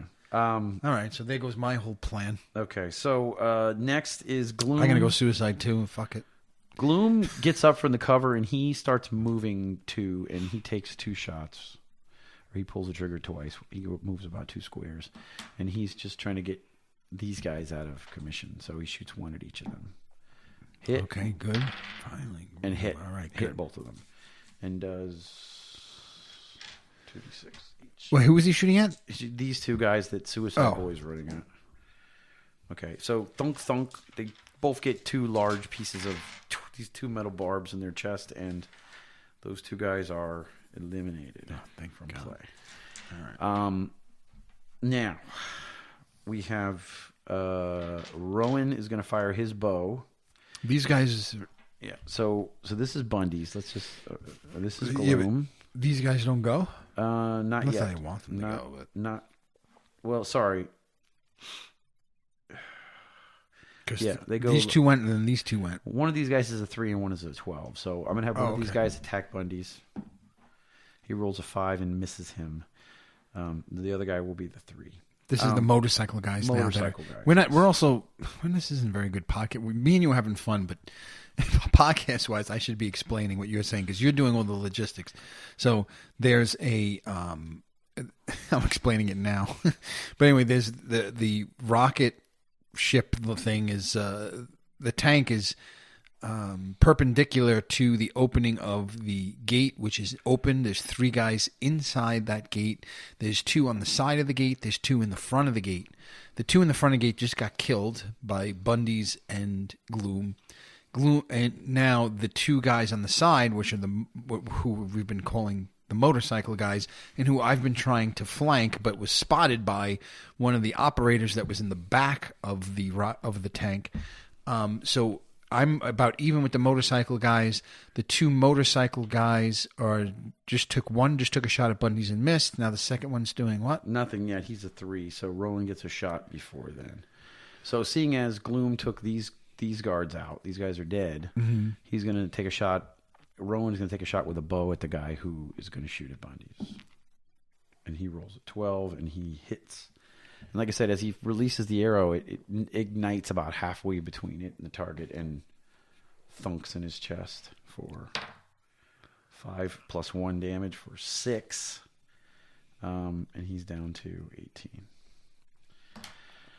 And he's smoldering, so he will have to put the fire out next round instead of attack. So that will be to our benefit.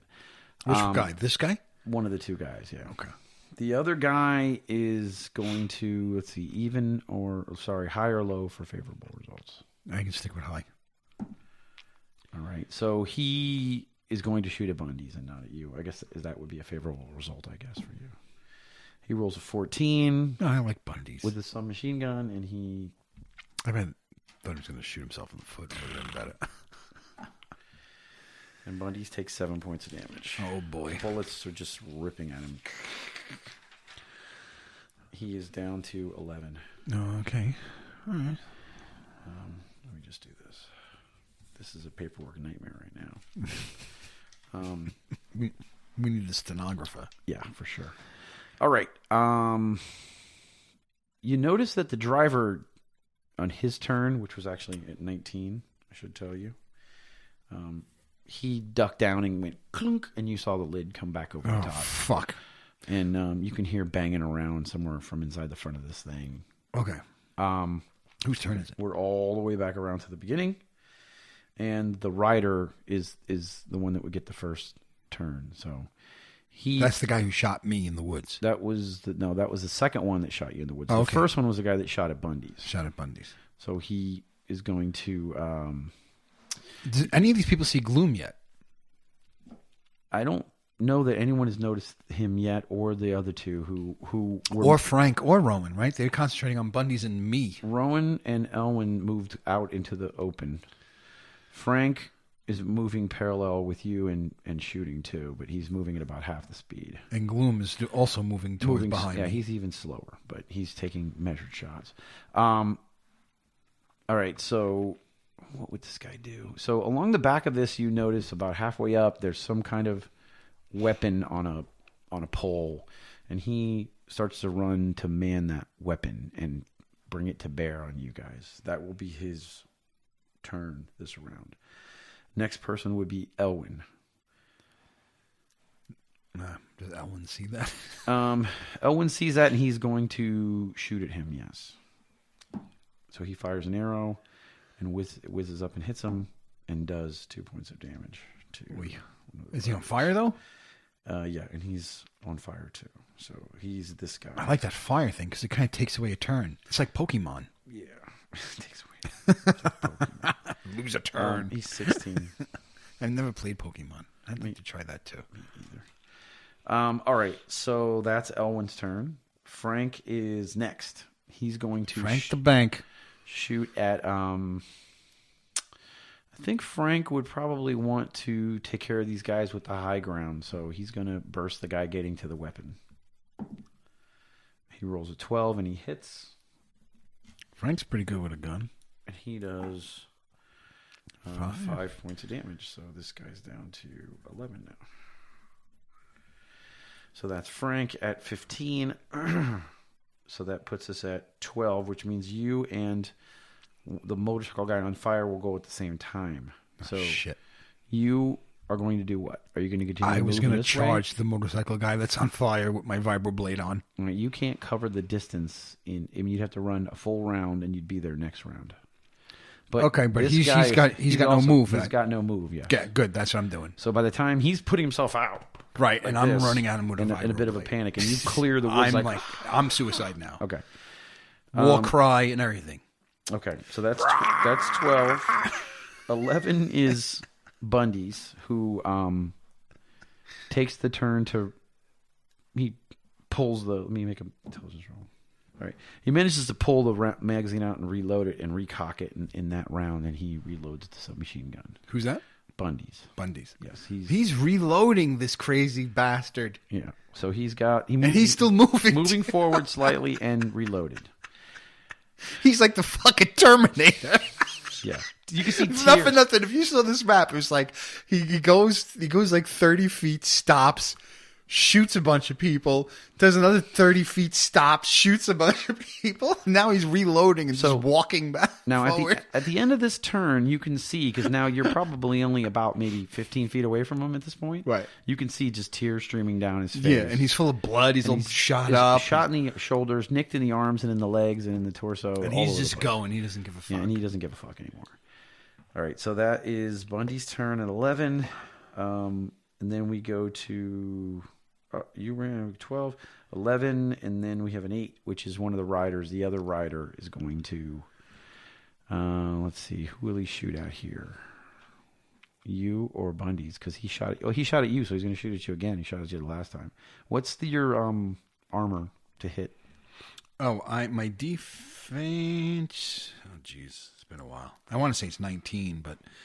No, my defense is 14 plus 6 tactical vest, 20. 20. Okay, so he needs a 20 to hit you, and he's got a +3.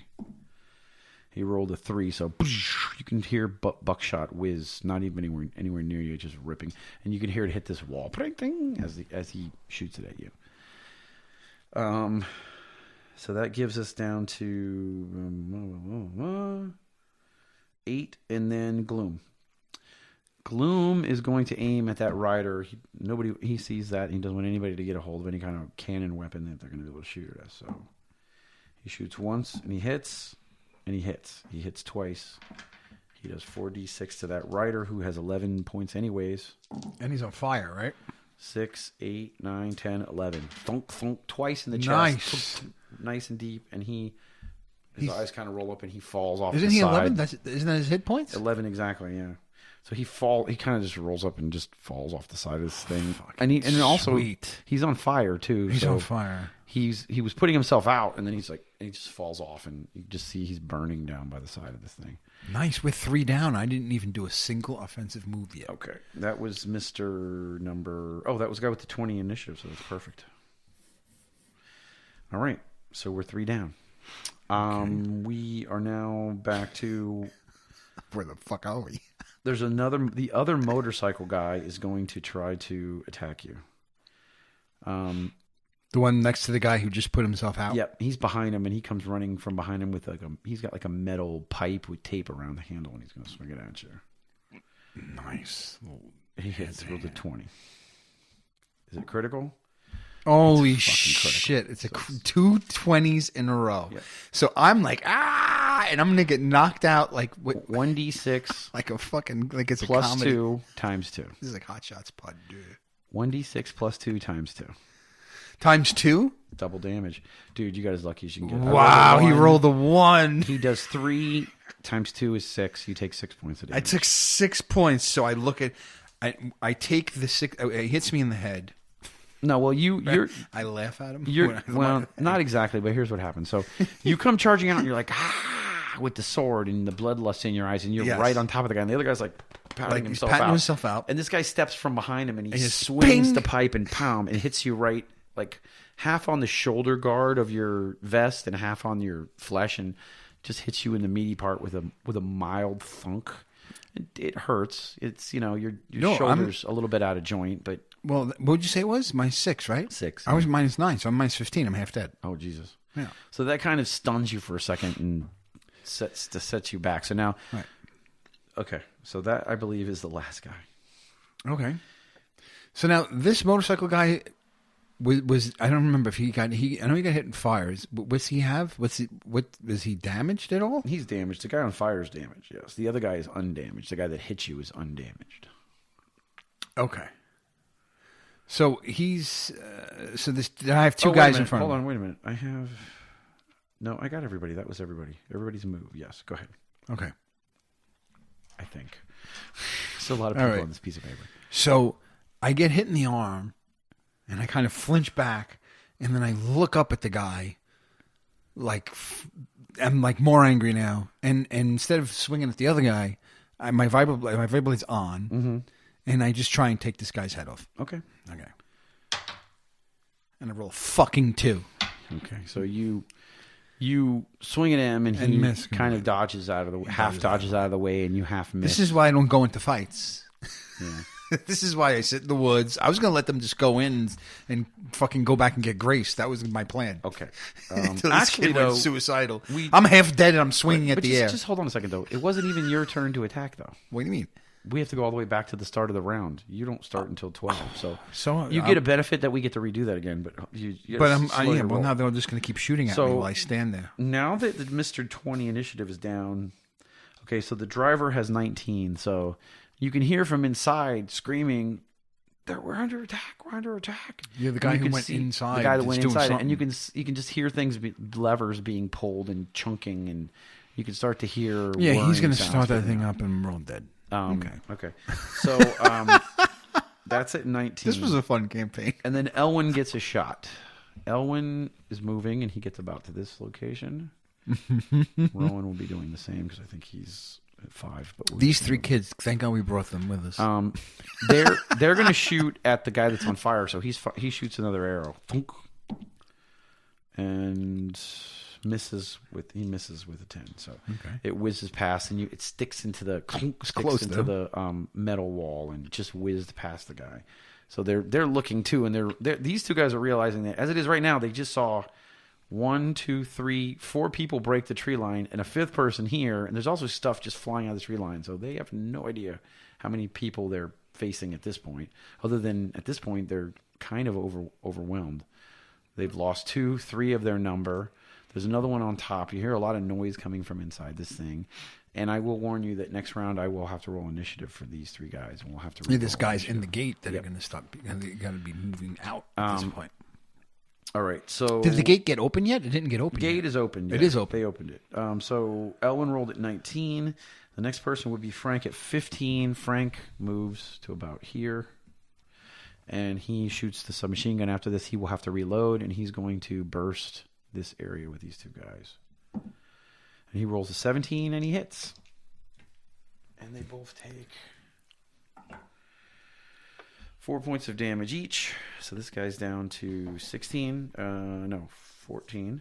And this guy's down to 17. Okay. And that's Frank at 15. The next person is Bundeez at 11. What was it with? I don't know the defense of these guys, right? It's 13. Oh, okay. Okay. So because I forgot to add my melee bonus, but I still wouldn't have hit him. But it doesn't matter because that wasn't my turn. Yeah, it wasn't your turn yet. So all right. Now Bundeez is literally behind these two guys that are facing you, and he's going to. Well, he can't burst because he's going to hit you. Or what would he do? Music here. What would he do? High or low for favorable results? I think he would run through the gate. To Okay. be honest, All right, so he's full. So you know what? Suicide. That's a good point. He's full suicide. You're going to bring those guys into the mix anyway, right? He runs through the gate, and you could just hear gunfire going off. Oh, this poor kid is dead, probably. Okay. So that's Bundeez at 11. So you got the first motorcycle guy, the guy that put himself out. He looks up now, and you've engaged his friend who ran from behind him to attack you. Right. Well, I haven't done anything yet, though. I mean, it's not your. I haven't done anything yet. Sorry, he's at 12, and you're at 12. Okay, so now this is the simultaneous. It's going to happen at the same time. So, okay, you want to go first? The guy. This is the guy who hit me. No, that guy is the guy who was unhurt. The guy that put himself out is the guy who's going to attack this time. This guy attacks lower in the round. Okay, so I'm going to take the guy who's in front of me. Okay. The one that was hurt or not? The one was hurt. Okay, so now you turn from the guy that you just took a swing at. Well, I didn't take that swing. You said I wasn't supposed to take that swing. Oh, yeah, you're right. Sorry. Go ahead. Yeah. Now take your swing. So now this is kind of like, now I'm going in the proper order. Yes. So you're going to swing at the guy that was I still feel hurt. like Meecho would react and just swing at the guy who swung at him already. So I'm going to swing. But you can't react because it's not your turn yet. So, but now I'm saying now. Well, then do what you think you would do. Then go. Yeah, I go after the guy who was close, who just hit me. Roll. You need a 13 to hit him. Okay, 20. I mean 10. 10. You miss. So you do swing and you do miss. So the same results. So nothing changed. So we didn't. There's no. Right. Should I switch? Okay. I'm switching my dice. All right. So now, because I haven't rolled anything good in a while. So that happens, and the guy that was putting himself out, he's gonna. This tiny crying boy has fucking mowed this whole town down. I'm standing. So the other guy is just going to try to he's going to try to smash you with his gun because you guys are right on top of each other. So he kind of raises his gun and tries to hit you with the butt of it. I mean, even punching, right? I mean, punching. Do I get bonus? I have brawl.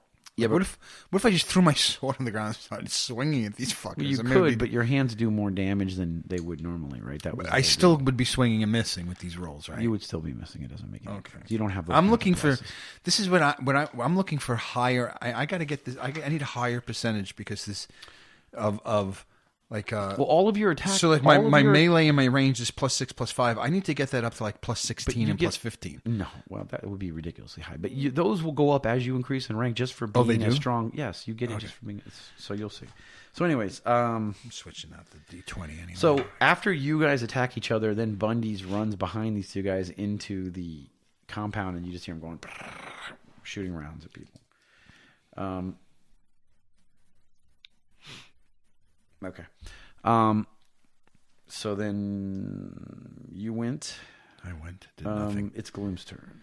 And the funny thing is that I decided to use my sword here because I thought I could bum rush him. Uh-huh. And my sword, A, does more damage than the charge pistol, I think. Okay. No, it doesn't. But I have a higher attack bonus. So I was looking for higher percentage, and I was doing better with the charge pistol. Yep. What does more damage? I was hoping I was going to pop out and just surprise everybody and just like at least take a gash at somebody. That guy made a ridiculous roll. I rolled a freaking 20. He rolled two 20s. Well, I rolled 3 20s because I rolled 20 for that one and then 2 20s in a row where you took double damage. So yeah, I'm hot right now. So Gloom shoots the other rider, tunk, tunk, and the guy falls off the back side of the thing. He's dead. So we've killed 4 of what we can see so far. Okay. Let me modify this overall number. So that gives us back to Roan gets a shot, and then the last motorcycle guy. Rowan shoots an arrow and misses. It's another one. Tunk, tunk. There's 2 burning arrows sticking out of this metal wall, buried in it. And then motorcycle guy with a pole in his hand, the club, turns and swings it at you. Swing at me. And he just totally misses you. He doesn't even hit your armor. He's like, rolling past you. So you're kind of engaging these 2 guys now in really close quarters. Okay. Okay, so we go all the way back around again. And the driver is going to act first. Like I said, you start to see little... and hear this spitting coming out of these... He's lighting all the pilots on the flamethrowers. Something is happening inside, and you hear clanging around, and then you can hear hatches closing in various places too. Clang, clang, clang, like they're locking this thing down. Right. That's 19, and then Elwin actually also happens to go at the same time, and he shoots an arrow at one of your 2 guys, and he hits him with a 15. He moves to about here. Actually, these guys are all going to continue to move. No, it's great. This way towards you, and Gloom is to here now. No, what's cool? What? Is that as I'm going into this thing, I had no idea what to do. Yep. And then this kid did something completely unexpected, but understandable. Right? He's doing it. Yeah. And now we all just have to react. Yep. And now we're all reacting. And as we're reacting, I'm looking at it and seeing exactly what we need to do. Which is weird. It's like by just not... So, because everyone, you can't see the map. I don't know if this is... No, we're also at like 2 hours too. Giving it away or what. I don't know if I should just... But, I mean, everyone is running forward towards the gate. Yep. And the tank is next to the gate. There's 3 guys in the gate. But this guy's he's starting up this tank, but we're all bum rushing the gate. Yes. Okay. Yes. Essentially, the plan is getting the fucking gate. It seems like that seems to be what's developing. And it seems like a great plan because we can close that gate. And then it's just those 3. There might be more people inside, but at least the tank removes the tank from the equation completely. Okay, so Elwin shot at 19. Frank is going to shoot one of the guys, the guy that was smoldering. I guess I should have saw that even from the beginning. Bundeez saw it, though. He pulls out his handgun and he goes, bang. Who's shooting at me? Frank is shooting at the guy that was smoldering in front of you. Okay. He hits him. He takes 5 points of damage. So that gets him down to 9 hit points. That's the guy who swung at me? Yeah. Well, they're both swinging at you now. There's a guy that was smoldering that was trying to hit you with his gun, and then there's a guy with the pipe who's swung. Right, okay. So Frank's got a submachine gun in one hand and a pistol in the other. He's like, bam, and he hits him with the pistol and does some damage. You could tell that nobody really wants to shoot these submachine guns when anyone's in any kind of proximity. They're not that kind of weapon. Right. They're more like just fire a million rounds in an area. Right. Okay, so that takes us to 15. That takes us to 12. You and the guy that Frank just shot happen at the same time. All right. Again, the guy who swung at me, I'm going to try and take his head off with my vibroblade. The pipe guy, okay. Right. 18. No, yes, 17, sorry. All right. You hit, and you do how much damage? So that is 2d6. Okay. 5. Okay. Oh, well. You do 5 damage to this guy, which takes him down to 12. Okay. So the other guy with the gun, he acts at the same time. So you're going to attack the guy with the pipe, and he's swinging the gun at you again from the side, and he tries to bring it into your side, and it hits a plate of the vest and just goes tonk, and it doesn't do anything. It just hits your armor and kind of bounces off. Okay. So he's definitely going to rethink his attack next round because obviously that's not working for him. That is 12, and now we go Bundeez at 11, and then again from inside you just hear and then you hear a chunk as the gun just basically empties again. Okay. That's at 11. It's not looking good for him. Now we do... Who's closest? Elwin? Elwin's next. Elwin was 19. No, I mean to the gate. I'm looking at the map. So Elwin, Rowan, Frank... Gloom is next. And me. Actually, I'm closest to the gate. All right, so Gloom steps out of the tree line now. Because I'm all the way over here. Gloom steps out of the tree line and he starts moving forward. He's going to take 2 shots at the guy the smoldering guy again. 1. Yes. 2. 2 hits. Two Come hits. on. 7, 8, 9, 10. And he... So, thunk, thunk, he takes 2 big fléché daggers, and he's down to 4 points of damage, 4 health. Okay. Actually, no. Sorry. No. Yeah. Sorry. What? They killed him. Killed him. He had 9. They killed him. So one of the guys is dead. Now it's just you against the pipe guy. Okay. Is it our turn yet? We just went. You did 12. Bundeez was 11. You and that guy were 12. You and the smoldering guy were 12. Bundeez is 11. Gloom is 7. And then Rowan is 5. And then the guy with the pipe is 3. So Rowan goes I don't next. want. I mean, as much as I don't want it to happen, but I think that you had said you're going to roll initiative for these 3 guys that have Bundeez in front. of Well, now that's a whole different. We're going to treat that like a whole different fight. So when we get into that gate, it's like that's Bundeez against those 3 guys, and you can hear fire being returned back at him now. So we hear firefighting going on. Yeah. But okay, so because I was going to say there's a second battle going on. Yeah. Okay. So now I'm going to swing again at Mr. Pipe Oh wait, guy. it's not your turn yet. I just said 12. And then we're up to 12. No, we did 12 already. Now 12 we is did dead? 11. 12 is you and the guy that are 12. We're happening at the same time. That's the guy who was smoldering, the guy that Gloom just killed. Okay. Gloom killed him at 7, though. So now we're down to 5. Roan is going to... he is going to go a full run for a round to try to get towards the gate to help out, because it seems like you're got things well in hand. There's nobody on the outside of this thing. The flames are starting to spit. So Roan is moving towards the gate, and he gets to the edge of the gate, and he will be able to help Bundeez next round. Okay. And Elwyn got probably about here. Okay. And So Frank- Elwyn advanced. Frank advanced behind me almost. And Gloom, stepped out of the woods. Stepped out of the into woods. the thing, yeah. And he's firing and walking at the same time. Okay, so that takes us all the way back around to the driver, who once again you hear knobs turning and then all of a sudden the flames get. And now you can hear the engine start to rev up, and you see the flames start to kind of gain a little bit. Oh fuck! He's starting to go. Okay, so that's 19, and Elwyn is at the same time 19, and he's going to move also inside this. So Elwyn and Rowan have now made it to the gate. Yeah, Elwyn is further in than Elwyn's in. Yep. Rowan's at the threshold. Yeah. I am near the threshold with one motorcycle fucker in front of me, and Frank's directly behind me. Yep. Okay, so 19. Frank is 15. He goes, plow. He takes a shot at this guy, kind of half over your shoulder. Rolls a 16 and hits him, and does 6 points of damage. So he's down to 6 hit points. No, that's nothing. That's Lisa just walking. Okay. So that's 15. Now Bundeez at 11. Oh, actually, he's got to reload. So you can go no. Is this 2 shows that we're doing right now? Is this Kind part of. 1 Maybe and part 2? Maybe we do break it up. I don't know. Okay, so well, I regretted it once we started it, because I kind of thought it would happen a little bit earlier, but we might as well finish at this point or get to a good stopping point. So No, this is fine. okay, so Frank, we did Bundeez is 11. Actually, sorry, you go at 12. I go 12. You go at 12, yeah, Okay. against your guy. You know what I'm your doing. guy doesn't go till 3. I'm just.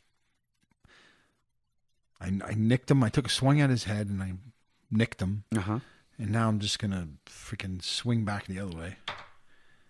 18 plus 6. Okay, and do your damage. 9. All right, so you literally take your sword and swing it back and just go, and you cleave him right across the neck, and it almost cuts his head clean off. He kind of goes back like a Pez dispenser. Nice. And then he doubles back over his This is the knees, die today. and his head kind of flips back. I mean, the blade just cut through the bone into the flesh all the way to the back of the neck. And literally the only thing holding on his head on is like this cybernetic implant in his spine that kind of goes up the back of his head. Is almost the only thing that's holding his head on at this point. Okay. Is he alive or is no? he... He's done. He's done. Okay.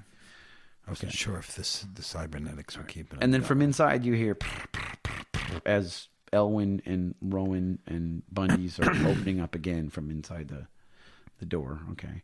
Gloom goes into a full run in his turn to catch up with you guys here. Okay. Okay, so now what? Is it my turn again? I gotta go into the gate. We're officially out of combat, really, because everybody's out of the... Charge the gate. Okay, so you're going to charge the gate. Let me modify some things. We killed 2 of the riders. So we're down to 7 riders. And we killed the other 2 bikes, so there's no 2 bikes. bikers, yeah. So we're down to officially 10 group. No, there were 2 guys here. Well, those 2 guys were the 5 from here. There were 5 in the gate. Yep. Okay. 2 motorcycle riders. So you're running the gate and you see 3 bodies there just riddled with bullets, and the 3 kids just standing there, and Bundeez collapsed to his knees. There's smoke coming out of the submachine gun. He's just kind of... Okay. Sons of bitches. And he's just kind of drooling and snotting and dripping blood, and the other 2 are standing I get to them. I got to them when I ran in, or no? Yeah. Okay. So I look around because there was 3 guys that I saw, and now I ran in and see that they're down. Okay, so there's a couple things. One, there's a tower back in this corner, and there's a tower back in this corner.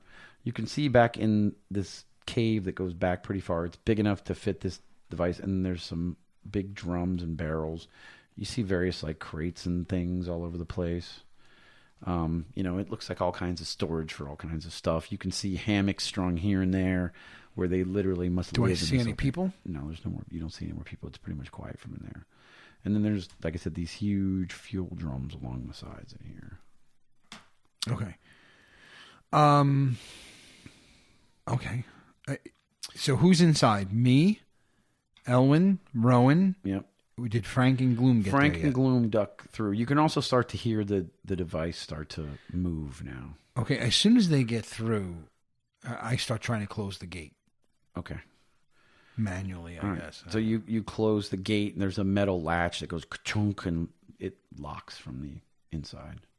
Okay.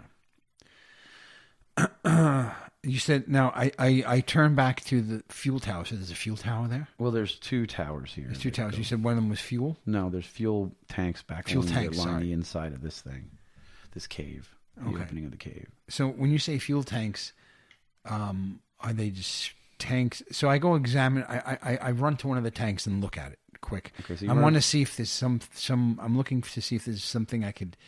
If there's an opening that I could get fuel out of it. Well, there's a nozzle and a handle that there's a pump sitting next to it with a nozzle and a handle. Oh, so it's like a gas station pump. It's pump. pretty much like a gas station pump, yeah.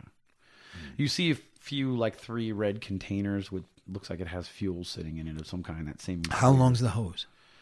The hose is probably about 3 feet long. I look around for buckets or anything like that. Do I see anything? Any vessels? 3 little jerry cans filled with some kind of alcohol type fuel that they use for their stuff. And like I said, there's nothing. Why? So what you're looking? I rush up the tower. Okay, so you start running up. I rush up this tower here. Okay, so even as you're running off it, you notice that Gloom is 3 steps ahead of you. He's already halfway up to the top of the tower. The same tower? Yeah, the same tower. Oh, so then if I see him going up that tower, I go up another tower. Okay, so you go up the other tower. Gloom goes up this tower. It's about an 18... it has to be higher than 20 because that's the... So let's say it's a 25-foot tower. Okay. Just enough to stick over the top of the gate. And you can hear the thing starting to back up. It's starting to back up and turn and point the main nozzle towards you. But it's kind of struggling because this is a little bit tight. So he's pulling forward and then he's pulling back, and Gloom gets to the top of the tower. He's like, all right, what's the plan now? We're in. From my vantage point, I see the vehicle, right? Yep. I'm looking at the top of the vehicle. Do I see any perceptible weakness to this vehicle? In other words, is the guy's driver's? Is there a window where I can see the driver's head? Is there a hatch open that I see the driver? There's slots that they can see out of, but just little slits. It's all it's all welded together. It's pretty. And now I'm getting a good look at it. This is just all full steel. Yeah. Okay. So you can see it struggling, and the thing that's benefiting you is that you can't really get a good angle to get the main flame projectors pointed at the gate. Right. But even if they're pointing at the gate, they're hitting a gate. But if they ram the gate and set it off inside, then... Now, you're saying, is this a cave, like an opening here? Yeah. Okay. So I think we need to rush in there, I guess. Okay. Okay, so Gloom is in the tower. You're Tower, in the tower, fuel tank, fuel tank. Tower, and then the fuel tanks line the whole inside of the. And what are these over here? These crates here and there with various stuff in it. Hammocks hanging around. Like the crates are open, or are they just sealed crates? They're open. You can see food. There's ammunition in there. There's I look in there. There's just food and ammunition bottles. Nothing. Do I look for explosives? There's nothing that you find that looks like explosives right off the top of the bat. Well, hold on. High or low for yeah, because I don't know what explosives are. Does Gloom know what explosives are? He has all kinds of exploding things. So he has exploding things. Well, he has things that he hooks onto the. Remember those little blades with the explosions on it. Oh, the things that we use to clear the trees with the little throwing blades with the little explosive pieces on the back. I don't remember those. Yeah, we use them to blow the trees away. We should play more often because then we would remember all these things. How do you if you have good memory? Okay. I thought they were. I know he had poison. All I remember was the poisonous. He can poison the barbs too. Yeah, with his skin. Yeah. I didn't remember that they explode, but they probably don't explode enough to get through this tank. You wanted me to... Oh, hi. Sorry. Was your question. Sorry. Okay, so you find some kind of round cylindrical objects. Gloom, what is this? Gloom, help me find something. I can't see. I'm in the other tower. What are you showing me? We need something to blow up this fucking tank. Okay, well, why? I don't know. We ran in here with a bunch of fuel, and there's a flame-throwing tank outside. I don't know. This seems like we didn't think this through. Well, listen. We have the gate between us at least. We have at least a few seconds to think now. Do you have anything that could penetrate the metal of that tank? No, I don't have anything that could penetrate. All right, so then help me find something down here that will. I don't know. I need to see what they're doing right now. They can't really seem to get a good angle on the gate. All right, let's look. Let's look while they're freaking doing that. You know what? I think this might be a good place to stop. Oh, I thought you were doing Gloom. No, I think we're going to stop here. That way we can have some time to figure out what we want to do. I also think this could go on for another hour the way we're going. Yeah, I mean, there's a lot. There's a lot going on. We're about to face off with a tank. Yeah, no. So we had a little bit of combat finally. We've seen the device. How long is this so far? Because this is almost 2 shows. 2 hours and 11 minutes. 2:11. That is 2:11. Almost, yeah. So I mean, I don't. Where do you split it? I don't see where you split it. I don't know where you split it either. It's got to be one. That's show. why if we kept pressing on, we could have split it. You know what? We owe them a long show anyways. So yeah, we do. So, but we had some combat. We got into the cache. We killed a bunch of guys. Fucking Bundy was his name? Bundeez is fucking John Rambo. Bundeez is the man. He probably has half. He's broken inside. Yeah. Which makes him interesting. I hope he feels better now. I don't think so. I really don't. But all right, guys. So that's our adventure for now. We will talk to you on the other side of the Thanksgiving holiday. Oh yes. You know what? This will be way after Thanksgiving. This will be after Thanksgiving. It'll be like a little. Is this like a Merry Christmas episode? Is there? We got to figure that out. So we should because we don't even know when these things air anymore. I mean, it's every other week. Yeah, that's why we're not used to. Yeah, we really can't unless we pick it up. We can't be topical. We can't be topical. We have to be evergreen. We're always evergreen, baby. Stay green, baby. I don't know about that. We have a lot. Well, I mean, RPG wise, we are. Yes. Yeah. All right, guys. Well, that's our adventure for tonight. You know, that was fun, man. Shooting, another big fight. We haven't had a fight like that since probably the arena. Really, with that one. That one got exciting. What I liked about that one is, a lot of the other battles, it was like, okay, Nick, go. Like, what do you want to do? What do you want to do? What do you want to do? And all of a sudden, it was just like this other player just did something, and now I had to adapt to what he was doing, which was made it interesting. Yeah. And then it all started to play out, whether I wanted it to or not. That was fun. I was sitting there going, Nick's inaction is only going to go so far with one of these kids, and I'm like, if one of them was going to break and do something nuts, the other two seemed like they had it two together. So I'm like, you know what? I'd make the crier break and turn exactly the opposite of what you would think he would do. He would do. Well, really, honestly, I was going to turn around and I was going to go get Grace. Yeah, and go fucking get Grace. I don't know. I just needed another man. I was going to buy like fucking explosives. I was going to arm myself to the teeth to try and get in a better situation and come back. Yeah, and probably they wouldn't have been there, but I would have ransacked the place. Just remember, here's what I'm going to say to you again, because I think you forget. Remember how you feel right now with the situation that you're in and how unprepared you feel. And the next time you're in a town, find the parts that are going to put you in a position to hopefully have some tools for not every pot. You can't have everything. Yeah, but little things to get you out of. I had pyro, but I didn't have money, so I used the pyro to get money. But the pyro wouldn't have got past tank either. Anyway. No, I mean I don't know. You know what? It might have been a nice distraction. Yes. While we're talking about it, Yeah, even if it doesn't do damage, or you know what? What if you just set it off in the woods? What if you just ran up to it and threw it in the fucking tank, dude? I mean, that would have to be you devastating. Said there's no openings. But if, like, let's say before we attacked, and you had the pyro, I got 189 gold, dude. Well, I'm not sweating that. Well, hopefully that'll. I'll use that to buy real explosives. Hopefully that'll help you penetrate the shell of this. Yeah, I'm gonna start throwing gold at it. I bet you if I threw gold on the floor, they would come out and start grabbing. Maybe. I could pick them out. Pick them off. All right, guys. So that is episode. Is that episode 39? I don't know. I don't know. 38. 38.